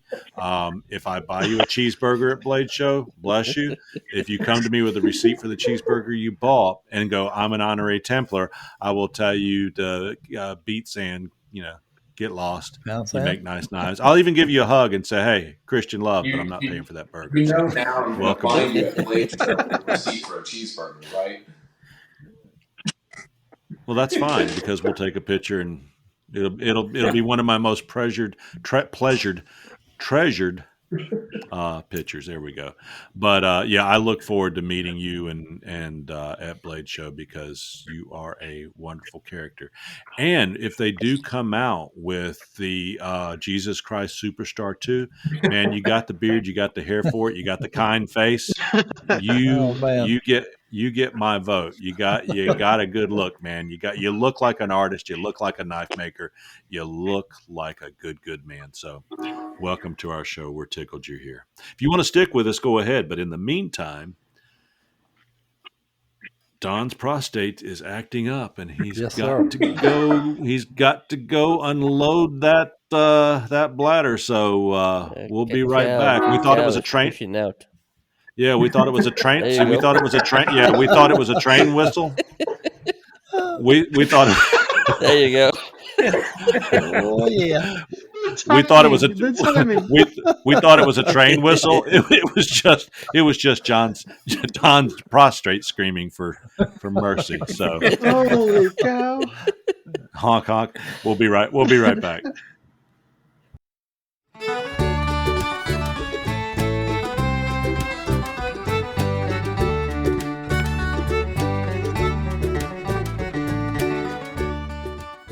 Pop's Knife Supply was started 40 years ago and is owned by 4 professional knife makers. Andy Roy of Fiddleback Forge, Alan Searles of W.A. Searles Knives, Joey Berry of J.B. Knife Works, and Dirk Lutz of Dirk Lutz Knives make a great team of owners carrying on the traditions and business started by James Poplin. Over 4 decades in business is a testament to the best customer service with same-day shipping on weekdays. Pops only charges actual shipping, and any shipping differences are refunded on your orders. Everything you need to make knives, from grinding, steel, pin stock, heat treating, and more, can be found at Pops. Visit them at popsknife.supplies. And now, back to the show. Don, how you feeling? Priceless. Feeling good, buddy. Beautiful. I've been quite fortunate. 58, prostate still going strong. It doesn't seem to bother me at all. I can't put out fires anymore from a distance, but I can at least empty the tank with no problem. So I hope you're there too, Donnie. We were just making fun because you and I are Oh, yeah. the wise men on this. But we were not joking about Mark Vivac Facillo. He is naked again. Mark, put your clothes back on. only from the navel up, but you know, this is not it. And how's Squishy doing tonight, Mark? Speaking. Squishy's great. Now we're talking singing. about a bird, The people. We're bird. talking about a bird. How's Squishy the bird tonight? Yeah, well, yeah. You know, there's things you can The do. squishy as well. There's things He's we can doing do. well. Yeah, we can do things about Squishy. I get ads all the time on Facebook for that. But anyway, I just tell them I'm not interested. Well, I'm glad Squishy's doing well. And the house sparrow, is that right? That's right. That's The house sparrow, Squishy. This show is Hey, you dedicated. know that my wife is coming to Blade Show with me, right? And so she is gonna find you. Oh, watch out now. Watch What did I out. do wrong? Did I insult Squishy? Nothing. Oh, Well, okay. just you got to be careful. She'll listen. Well, what you'll find is when I'm with people publicly, I'm on my best behavior because I know there's no recourse here. I can just leave. There, You just I have to run, and I'm not a good runner anymore. So there you go. uh, Hey, with Oh, all man. that being said, do y'all know Jason Fry? Yes, sir, I do. Yeah, man. we do. What a great guy with a bunch of tips. And I would tell you, Mark, if you found yourself out on the ocean with Jason Fry on that Texas battleship, where would you take that battleship to? Where would you sail I it to? I would sail it up to Canada to Maritime Night Supply. You know, I Ooh. think that's great. Now, would you use the guns and conquer maritime and get all the booty and take it back? Or would you just dock it and go in and take advantage No, of? I need them to keep producing, so I would make sure that leave no damage. There you go. There you go. Leave no trace. Well, I will tell you guys that Maritime Knife Supply is one of the uh, uh, distributors of great knife making materials that we support. They sell belts, they sell heat treat ovens, equipment galore, steels, fittings, glues, adhesives, you name it, they've got it. And I can tell you, Mark, on many of his adventures, he set sail to Maritime Knife Supply. And from what I hear, once you go up there and place your order, and actually you do it over the internet, how quick do you get that stuff all the way from Canada? Yeah, I'm pretty sure it was less than a week. Oh, that's wonderful. In fact, I got to put another order and get a current timeline because I got to keep checking it out if it's the same. Now, But yeah, it was less than a week. do they speak American up there? I mean, do you have to learn the Canadian language, or do they speak English? Our English, you know. The Canadian internet seemed to be the same. So Didn't run into any issues with that. no. That's very good. So I want our listeners to know you can order from Canada, and there are no issues. You will not require a translator to order anything. Yeah, just remember to say "a" at Hey. the end of every sentence. Hey. Yeah, take off, eh? Yeah, "a." Yeah, strange brew. Great movie for us 80s nerds. So Maritime Knife Supply. Hey, Jason Fry, one of the great guys, he's still building up his arsenal so that if Texas ever succeeds from the Union, he'll be leading the charge with that. He's got some great advice for us because he's got a great publication that offers tips beyond tips, a mountain of tips. And I'm talking knife tips. I'm talking about shop tips to help you be a better knife maker, more efficient, make a better product, and just get the most out of it, enjoy it. So let's take a second and listen to what Mr. Jason Fry has to say. Hey, this is Jason Fry. I want to talk a little bit about design, specifically about using other people's designs or incorporating other people's design elements. This material comes from tips number 83 and 84 and 85 of my book, Knife Making Hacks. So, in one sense, the essence of creativity is the ability to copy well. Something I learned in college from a professor. So, a knife is an old tool, and there's really very few new things. So, your knife is always going to be sort of a copy of something else that you've seen before. I mean, that's kind of universally acceptable. So, one piece of advice is to look at the work of makers that you respect and incorporate elements of their style into your own work, right? There are some styles that have been around so long that copying is acceptable or even merely expected. Like, how many people make a Loveless Dropped Hunter or a Loveless Big Bear? Or how many slip joints look like a Sodbuster, right? To some degree, there are no new ideas, and copying is acceptable or expected. But then there's one exception. I would say there are very few times when it's acceptable to make a direct copy of another maker's work. And I think you should first ask that maker's permission. In general, you don't want to be the guy or the girl. You don't want to be the person who makes somebody else's knives. You want to make the knives that you make, right? So when you're coming up with a knife design, sure, incorporate elements from people you respect. When it's really close or something unique, ask the maker, can I use this feature? But when it comes down to it, make the knife you want to make. Make your knife. Uh, there's no there's no shame in making a Bob Loveless style. Some people do that very, very well. That's acceptable. But at the end of the day, you're the knife maker. In the end of the day, though, it's your knife. You make it the way you want. For other tips and tricks like this, pieces of philosophy and advice, check out my book, Knife Making Hacks, available at my website, frycustomknives.com. Jason's a pretty cool guy. That was a Yes, good he tip. is. He is. That's a good tip, man. That's I tell you awesome. what, he's going to be at Blade Show too. So he's another one we've got to put on the a check mark next to his name to make sure I go over and give that guy a handshake because he's really been special for our show. Guys, what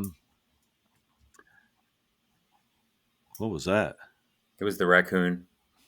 Oh man, Is he back? No. The raccoon's Oh. frozen, and I did get the we got the skin off the raccoon, and I'll be delivering it to Josh Howard here in the next couple of weeks because he is making me a hat out of it. And we did preserve the head with the teeth, so it'll be a growling good. raccoon hat. Mm. Maybe he's thawing out. I don't know, but anyway, oh, that's a train. Don, come on, man. Before the train That's was Don. That's the Don. pocket bar. Hey, so the name of this episode is I Hear That Train a Coming. Yeah. There you go. That's a good one. Good one. Trains, I hear that planes, and knives. Okay, let's vote. Mark V. Max and all his creativity, planes, trains, and knives. Chips, I hear that train a coming. I hear that train a coming. Raise your hands. Okay. Oh, that's 4. Yeah, we already beat you, but it was a good try. But also realize I have veto authority. While you are a voting member of the executive committee, I could continually veto that, and this would be like a 5-hour show of vetoes. And we don't want that. Speaking of, I hear that train a coming. Did y'all know that song was a stolen song? That Johnny Cash was plagiarized that song? Oh, I didn't know that. He did. From I Chip love Carlisle? I love Johnny Cash. I love Johnny Cash. If you go up and look at a song called Crescent City Blues. Mm-hmm. Now I don't want to. You can't play it on the podcast here. You guys can mute yourself while I'm chatting, and look up Crescent City Blues and start playing it. It's the same song. I hear that train a coming around the bend.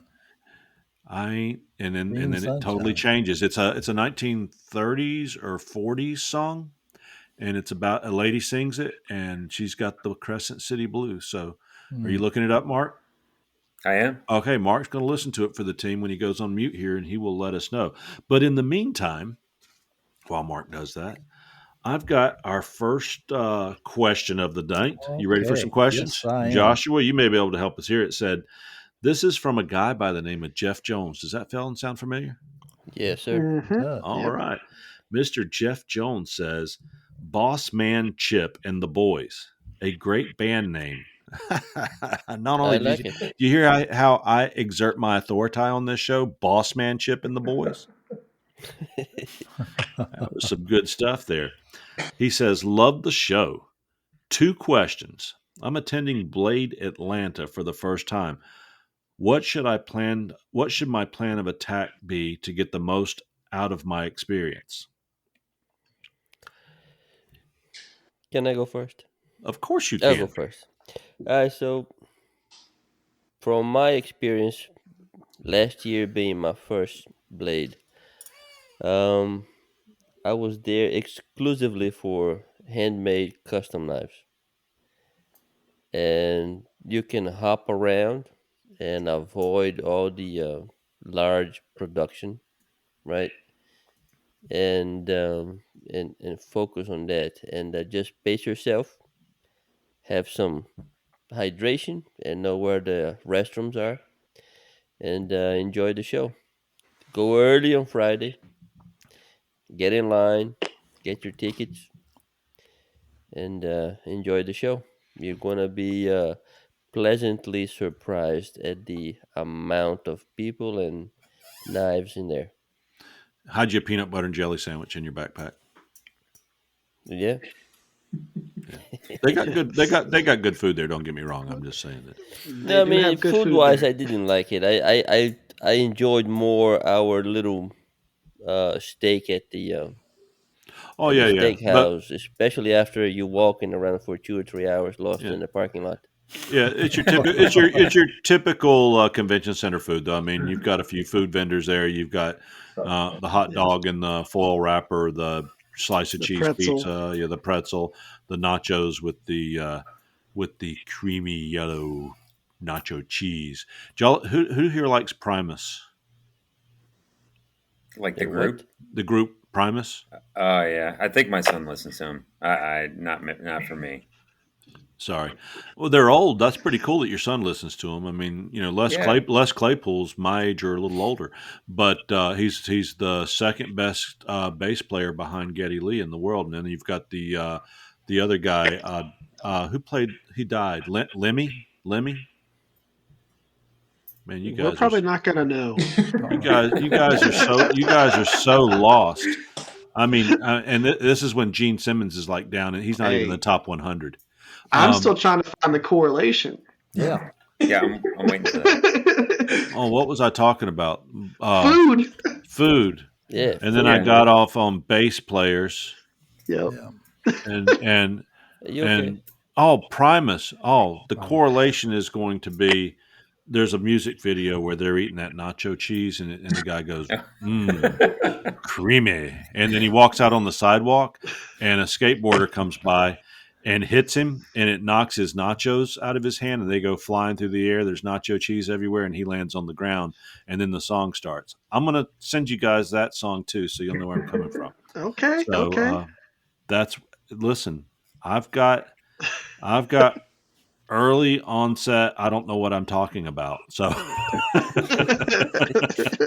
It was coming together. It just took a minute. right. but it Took a would turn, not yeah. have it would not have come back together if you hadn't looked puzzled and said, I don't know where this is going.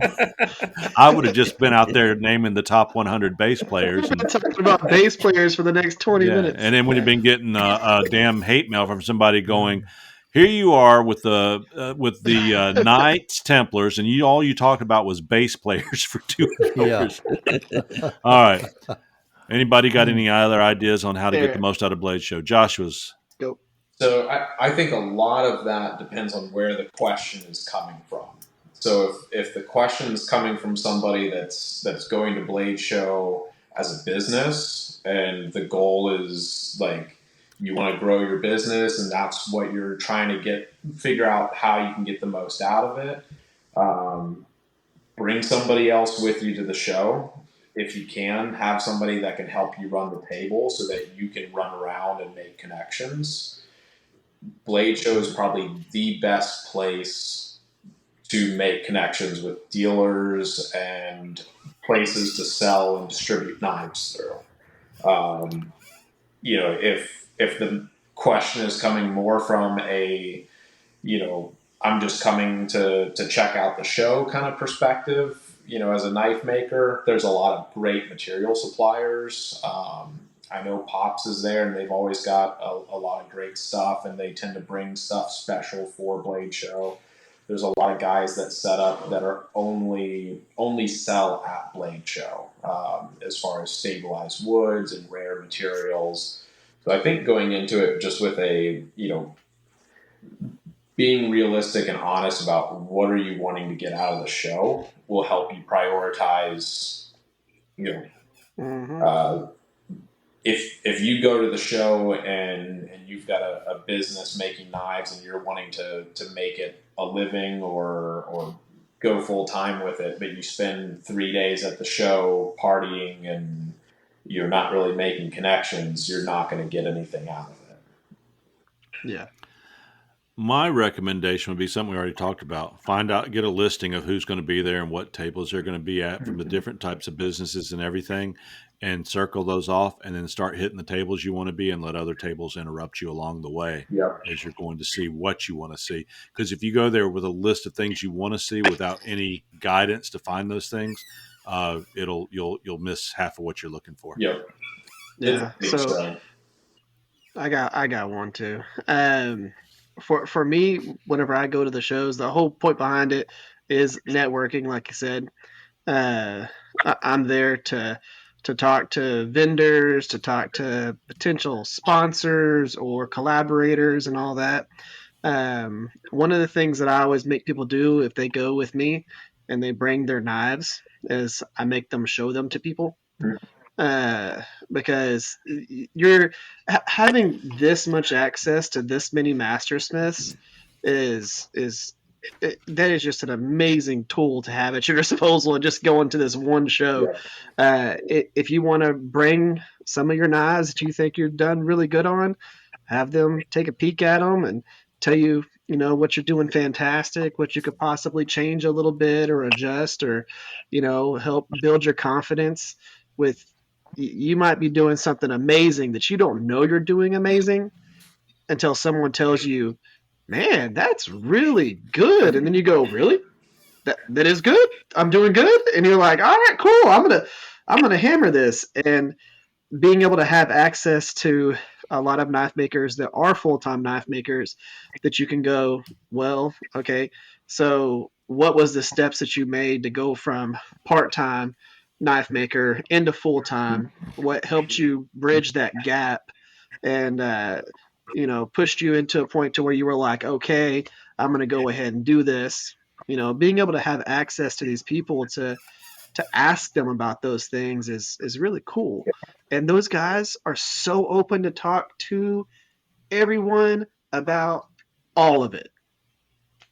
So it's a wonderful experience. Yeah. And on kind of on the same note, if you bring a knife that you've made and you go up and you ask people, ask for honest feedback, critique. Mm-hmm. Don't just ask, necessarily what did I do good on this knife, but ask them to tear it apart, because that's the fastest and best way to grow is to take a knife to a master smith that does good work and say, point out all the flaws, point out what I need to do better, give me your honest critique.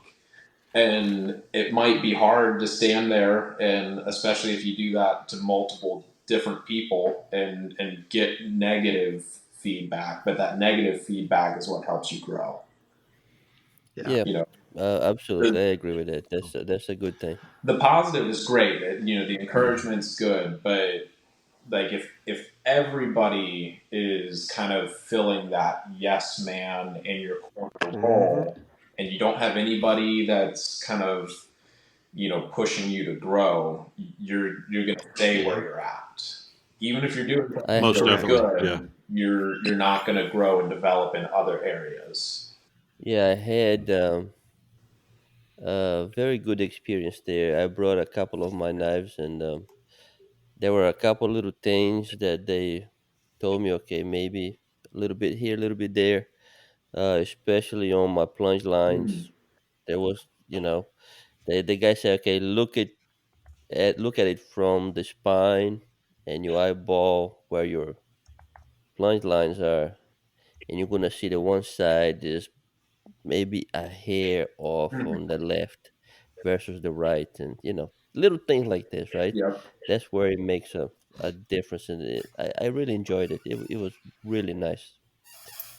Great And nobody's advice, gonna, Liz. oh man, this knife is horrible or something. They are good.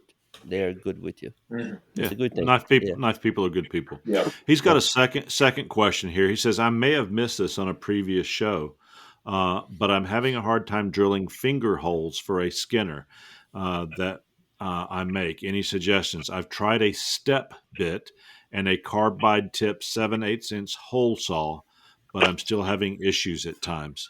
So how's he going to make those big holes?" I was going to jump in and say a 7/8 carbide tip hole saw works fantastic for larger holes like that. I would say if you're struggling with that, chances are the carbide won't have a problem cutting even on hardened steel, but the pilot bit Mm-hmm. might just be a high speed steel bit. So Yeah.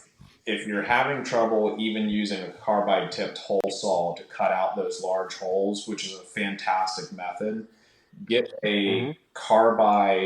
either a carbide spotting drill bit or just a solid carbide drill bit, the same size as the pilot, and drill your pilot hole with the solid carbide bit, then go with your hole saw to cut out the larger diameter.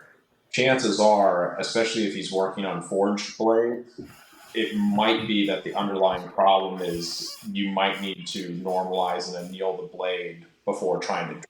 Mm-hmm. So even doing a very quick forge, normalized, and then heat up to either just below or right at critical, and put it in a bucket of vermiculite with most steels is going to come out soft enough that you should have no trouble drilling holes. When you do that bucket of vermiculite, are you making sure you're using a steel bucket? Technically, It's just that would wise be the to. safest thing to do, and so Yeah, that's what I would recommend to other people. But my vermiculite bucket is a plastic bucket, so I'm getting Yeah. ready. I'm getting ready to go See, there you buy. go. Yeah, I'm getting My ready to man, go. just like Pinto. I'm getting ready to go buy a bucket of vermiculite tomorrow because I've been working with the microfractures, unknown steels yeah. out of the forest, Oh and yeah. I'm wanting to really soften them up. Eric helped me quite a bit on getting a blade soft before, but I'm going to go ahead and do that route as well. Now, Eric, when I switch to me, so this is my question for the show. Now, when I start to forge this blade out tomorrow, and as I'm growing, this will be like the fourth blade that I forged. But I'm going to be more forged to shape this time. I'm still going to do quite a bit of Mm-hmm. grinding, but I'm going to forge the general shape, and then I'm still going to grind the bevels in rather than hammer Yeah. them in. With that being said, of course, I'm going to forge my point first. Excuse me, forge my point first, and then start bringing the shape. Uh, when I go to normalize the blade, I can start beating on it right now. Normalizing it is after I forge it to shape and then letting it go through those cycles before I do the hardening, right? And then I'm going to grind it after I harden it. Yeah. So the big thing is just doing your normalizing cycle. So for me, what I typically do is after I forge it, I'll go through and I will at least do an annealing cycle or a normalizing cycle. I won't. Explain that for our listeners so they understand the difference between the two.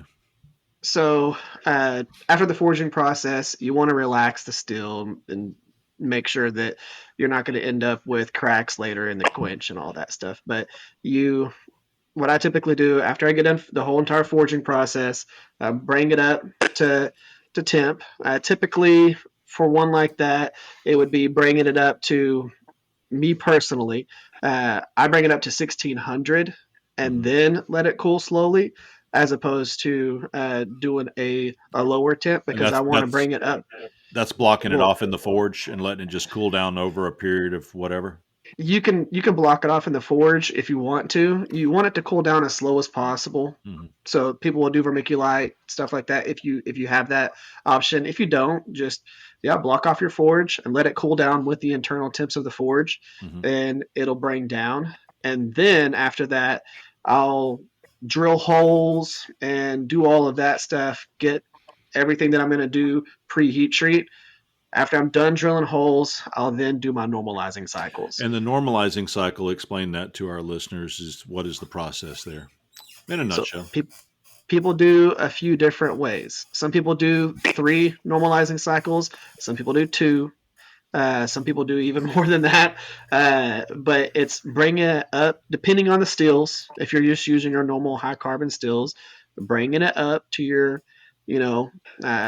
1575, 1600, and then letting it cool at room temp, no wind blowing if you can.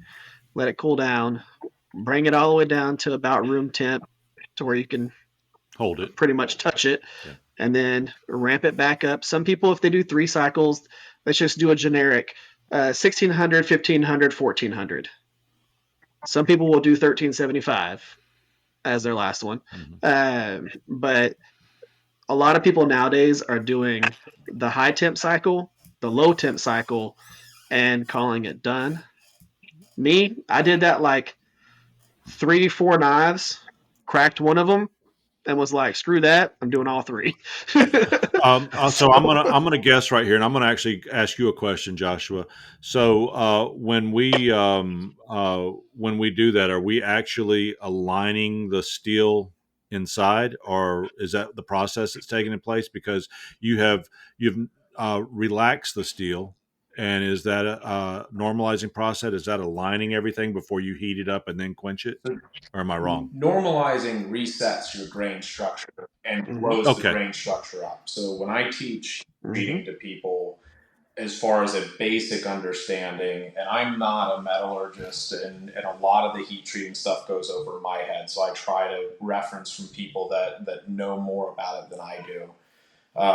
But obviously it comes up teaching classes and things like that, so I've tried to kind of explain in very simple terms where most people can get it within a few minutes, because if you go past a 5-minute discussion on heat treating with somebody that's not a knife maker, the eyes just glaze over.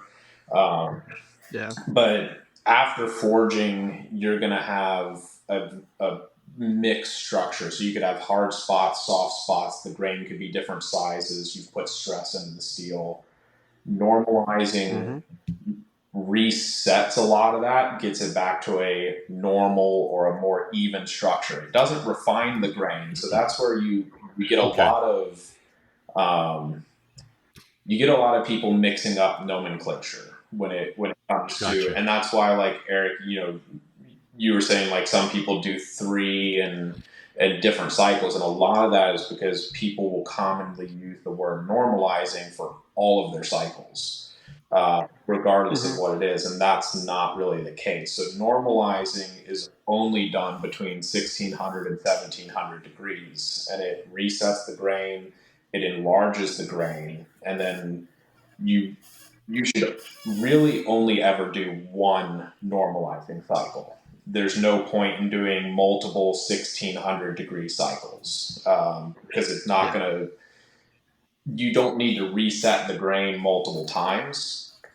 And then once you've done your one normalizing cycle, and this is where people tend to kind of use the same word for everything, you've got multiple grain refinement cycles, annealing cycles that take place at lower temperatures. So that's where you might see somebody will do one normalize at between 16 and 1700, depending on the steel, and then a grain refinement at say 1500, and then another grain refinement at subcritical 1350.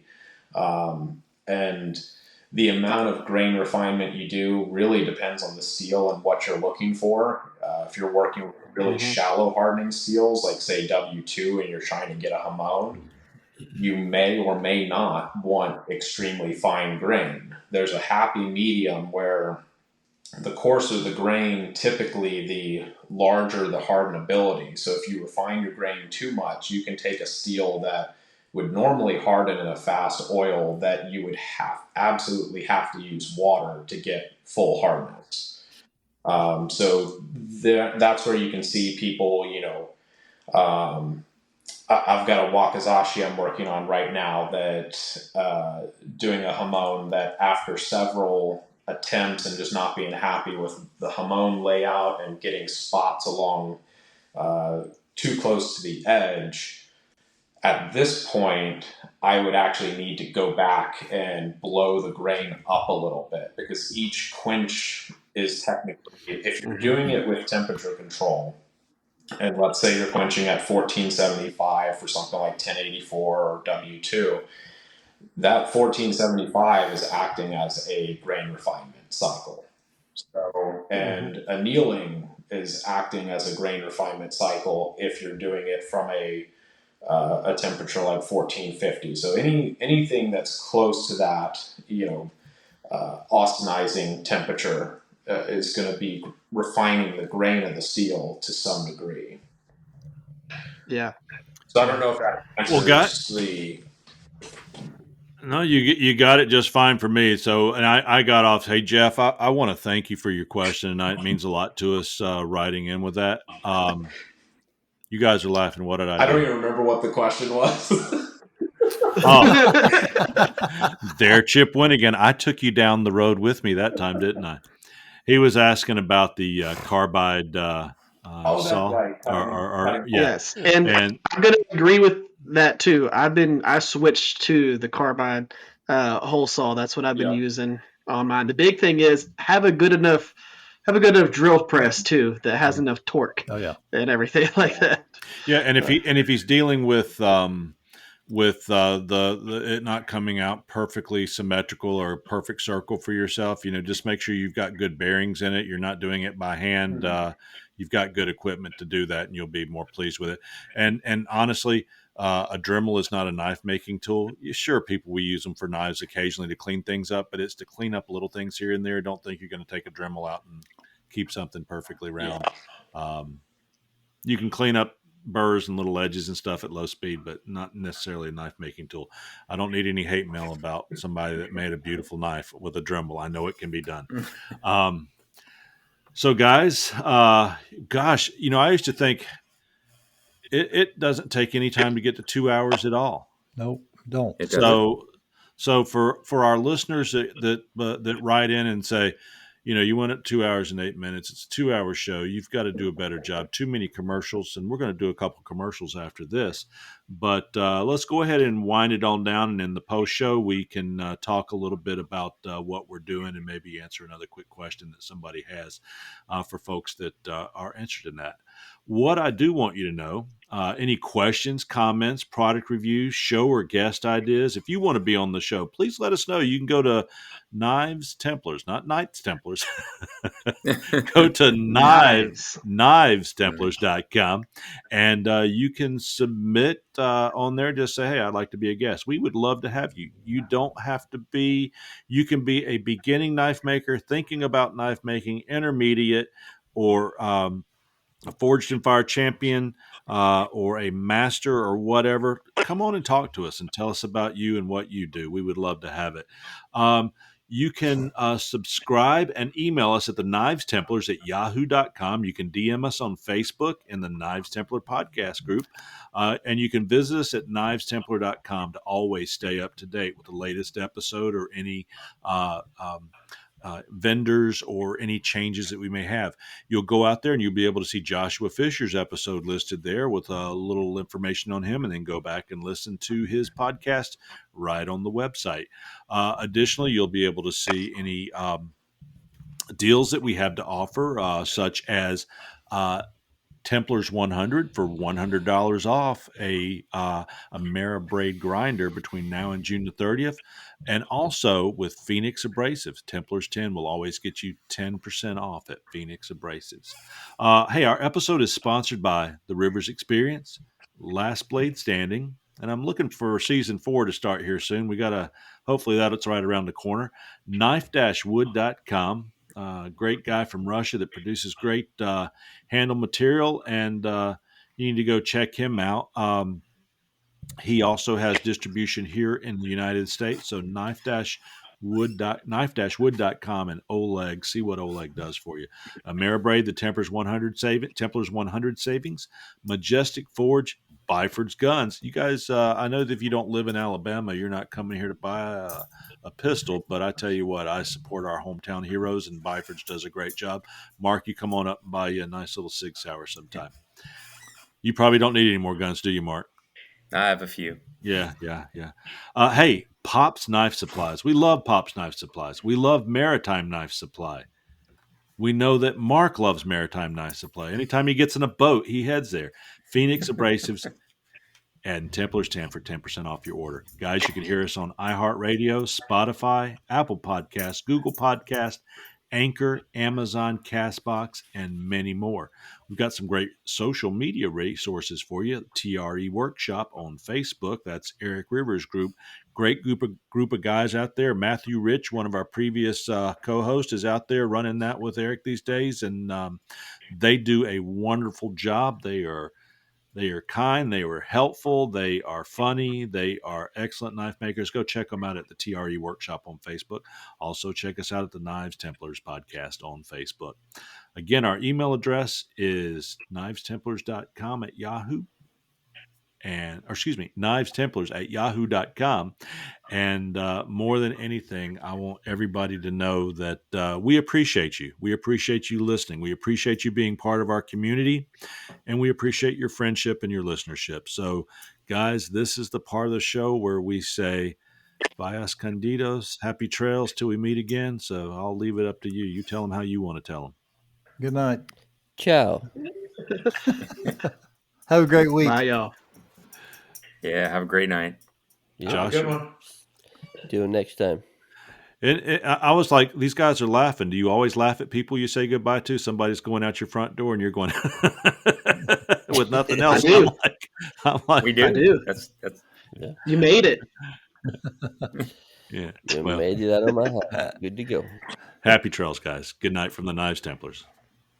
Tranquility Base here. The Eagle has landed.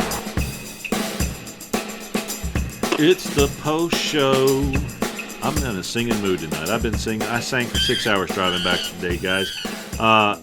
Got one question I want to throw out because I love it. Somebody's listening to you, Eric, on the show. Says Damian Gardner says, I don't understand the concept when you talk about unbanana the banana. Oh, man. I saw that on your last video when you were pounding that big old Yeah. chopper. Mhm. And I found it very interesting the way you did it, because you basically made a banana, and then as you were pounding the bevels, it straightened back out. I Yeah. thought that was cool. So Hey, Eric. a lot of the times I will do that. So if I'm doing my, if you want to call it a preform or whatever, but whenever you're forging the profile, if I'm trying to make a really straight blade, I'll go through and I'll start with steel that's thicker than what I plan on the knife being, and I'll forge in the bevels, and then I'll forge the flats, and that will bring that spine and straighten it back out. So you're unbananaing your banana, but it's not just that.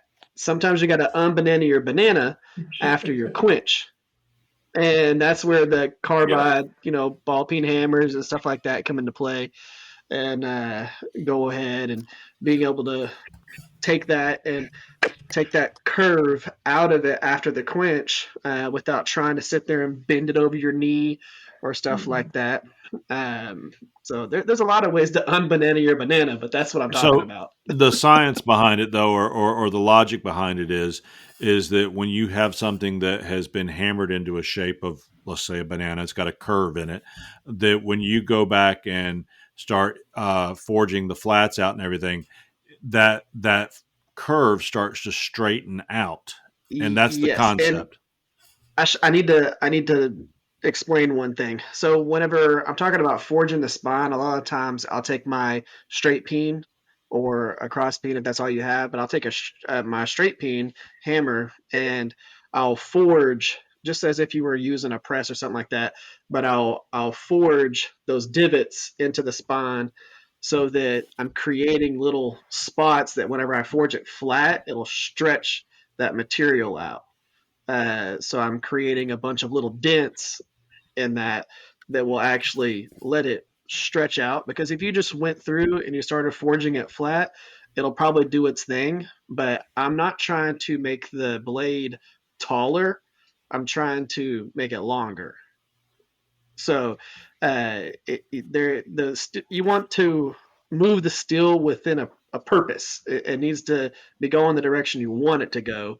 So if you're thinking about doing that, and on the chopper, I did another thing where I took my cross peen and I made the blade taller by whenever I was forging in the bevels, putting those same longer dents parallel to the cutting edge so that it would bring that down whenever I forged it flat again. And 10-4. it's just getting used to what your hammer does to the steel and what different types of hammers, when you would use a rounding hammer, like the actual round side of the rounding hammer versus the flat, when you would use the peen side of a hammer, what you're going to do after you do that, to be able to get the steel to go the direction you want it to go, which makes unbananing your banana way easier.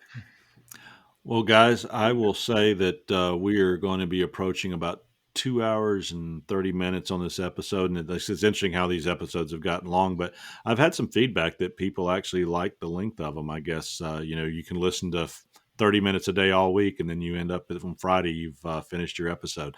I do want to ask what's coming up in your lives the next couple of weeks, Mark?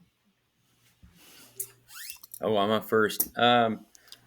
So I'm working a little bit further on, still working on some knives. I'm working on that template that Joey, passed out. So I'm going to put some time in on that this weekend. I just, I finished up that sheath for that Beautiful small, sheath. Good too. Beautiful small sheath. hunter. Well done. Yeah, and this is the first time I used that ulti clip on the sheath, and so really like this ulti clip thing because I just could stick it in my pocket, cinch it down. I kind of wore it all day today just to see how it fit and if it held on. So yeah, good secure fit on that. So I'm gonna do that some more, but need to make another sheath and then work on that other knife a little bit more, and then I have to work a little bit more. I started working on some handle broaches, and so this is really going to be my first test of the 8670.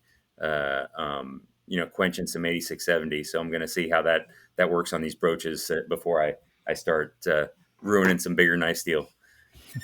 Your knife making is just getting better with every knife, and you make nicer knives than me. I'm not trying to be critical of you.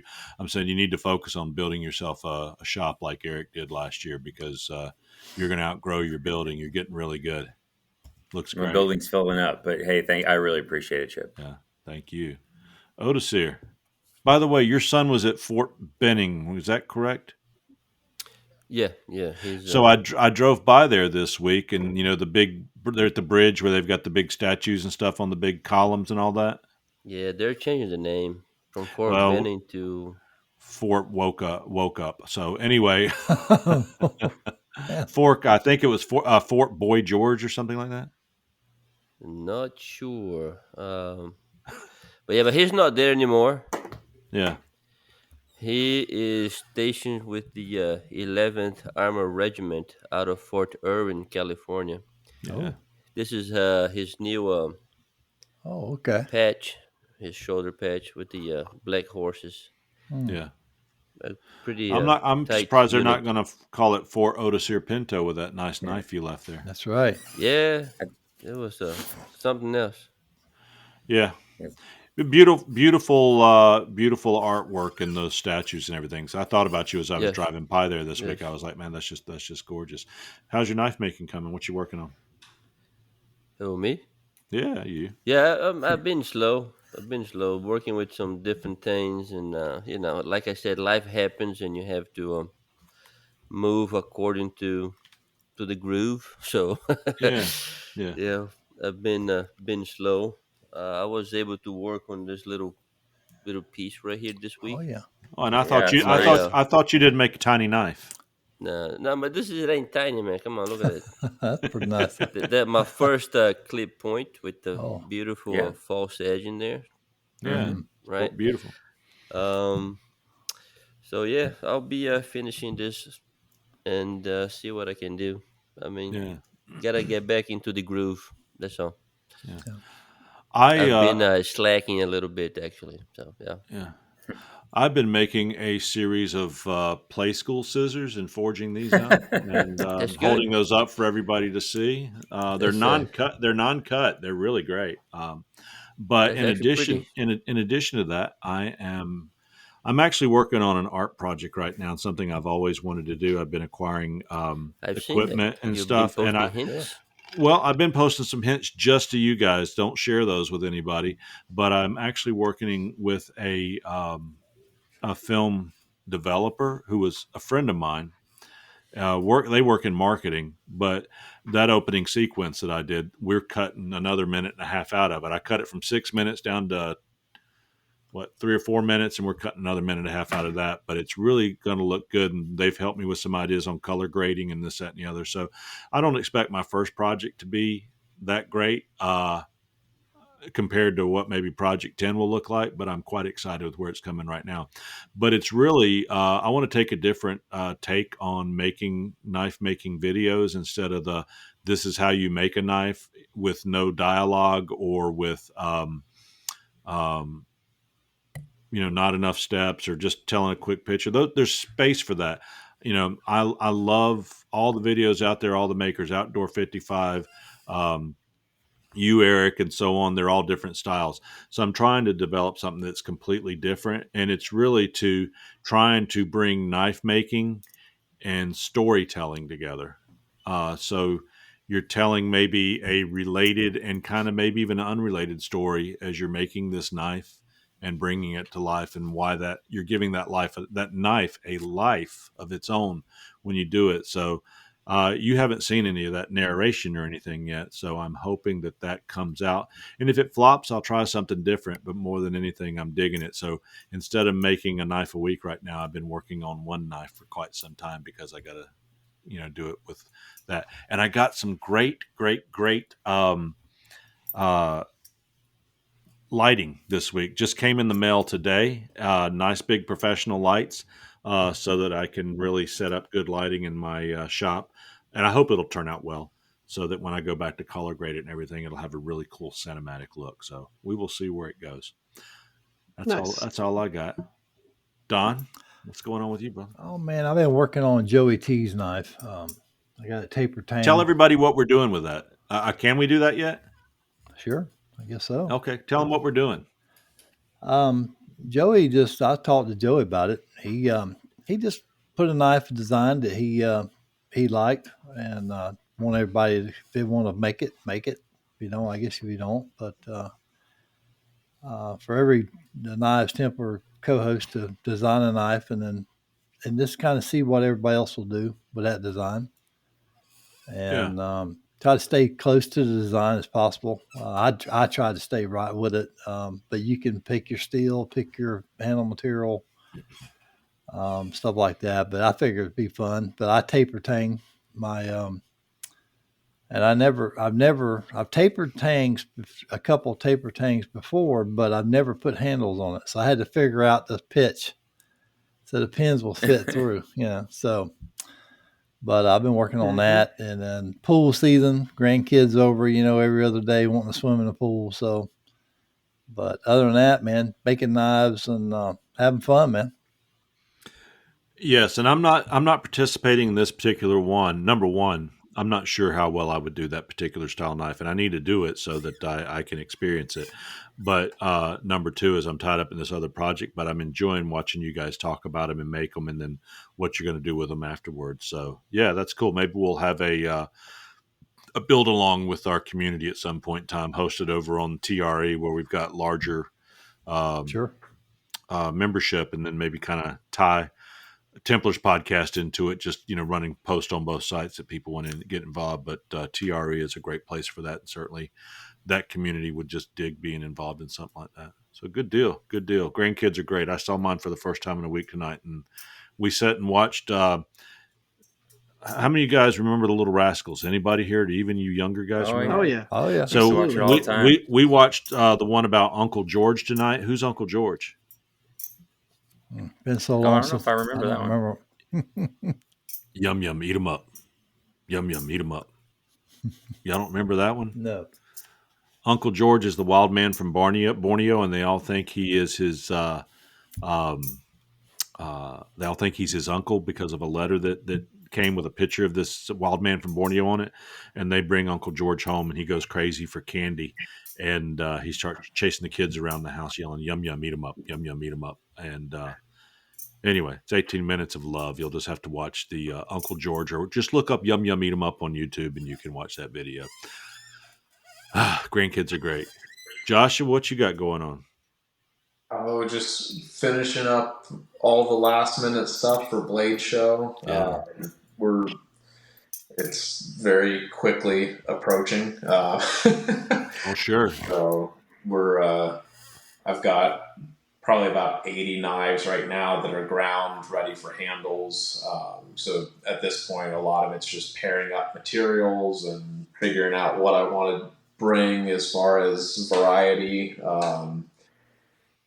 I tend to try to think of things from what might other people like, because otherwise I'll go to a show and every knife will have like vintage brown micarta handles. So kind of working on that, getting through Blade Show, and then I need to put some work into the house, getting some remodeling done, and we live in kind of like a duplex style house, so we're remodeling the upstairs to live in the upstairs, and then the whole downstairs is going to get expanded into a new shop space.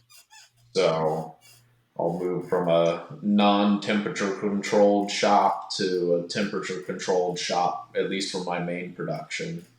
Gotcha. Hopefully That'll be nice. That'll be nice before winter. Yeah, for sure. Yep. Yeah.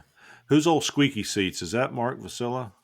Yeah, it's me. I got to oil this thing. Yeah, you need to put some of that, or either stick squishy between them springs and let him. No, don't worry about it because I'll be outside. Don't you hurt Squishy. Is your wife going to Blade Show with you? She is. Not you, Joshua. Yeah. I already know you already told me she was coming looking for me. I'm already anxious. That's Joshua, right. is your wife coming? Will she defend me from Mark's wife? Yeah, she'll be there. She actually does a better job running the table than I do. It's funny, like last year, and I think part of it is that it's always hard talking about yourself and talking up your own work, and right. And I tend to not bring up the Forge and Fire stuff too much myself, just because the times I've tried bringing it up in a conversation has always been somebody that doesn't watch TV at all, and then you spend 30 minutes trying to explain the show to them. But she does a fantastic job with talking about the knives and talking with customers, and it seemed like last year I'd be at the table and sell one or two knives in an hour, and then I'd leave and I'd come back and she'd sell 4 or 5 and oh man, sounds like she's your marketer for sure. Yeah, also gives you the opportunity to go grab some Blade Show hot dogs or walk around and see something, or go to the bathroom too. It's nice that you can get away from that. Yeah. We like going to stuff like that together, whether it's for the knives or for her photography, going to shows together, where it's always easier with 2 people. And at Blade Show, it lets me go around and talk to dealers and distributors and do material shopping and things like that.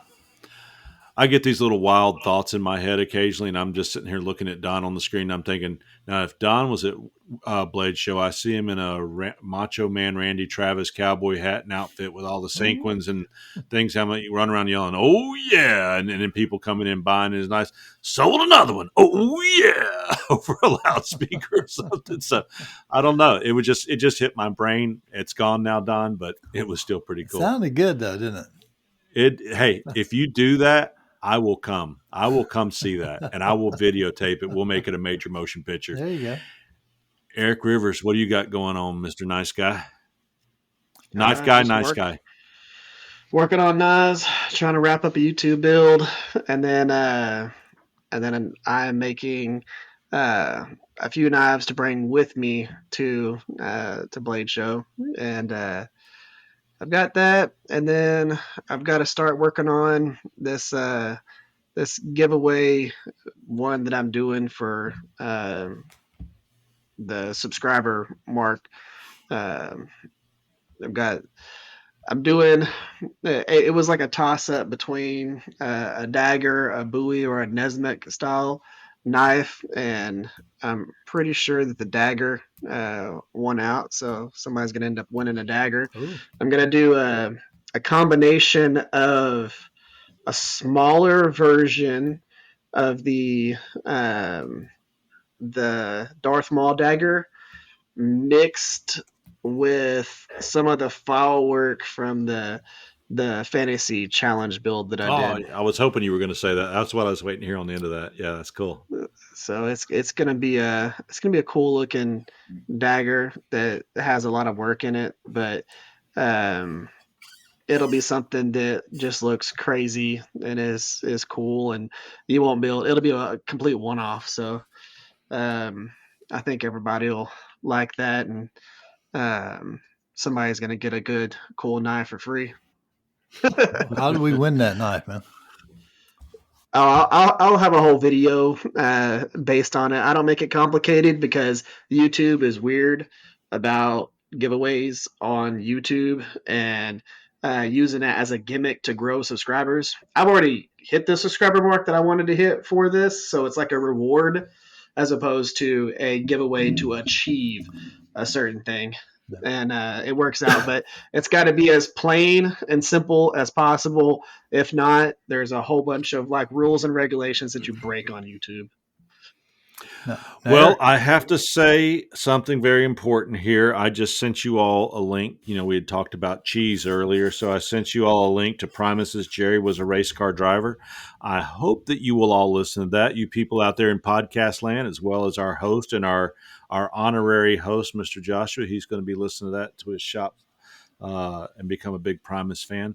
More than anything, I want folks to know how blessed I am to have you guys as friends, how blessed we are to have the people out there listening to us. And not only that, guys, realize you're blessed as well. And go out and spread that love. Bless somebody else and introduce them to knife making or just friendship. And it just makes the world a much greater place. I look forward to seeing you guys are coming to Blade Show as well. And I think we might record. I'm not sure if we'll record the night before Blade Show. We may have a little late recording because of Blade Show, but we'll pick it up somewhere after we get there. To close this out, Odisir, can you give us the world famous Puma yell that you used to scream when you lived down in Brazil? Odisir, thank you for that. That was the most exciting Puma yell I've ever yelled. And if I ever get stuck in a zoo, I am going to be calling you to save me because when they hear that, every other animal will run. So with that, guys, yes. There you go. Guys, we'll see you on the next Knives Templars. Take us out, Odisir. Let us hear us again.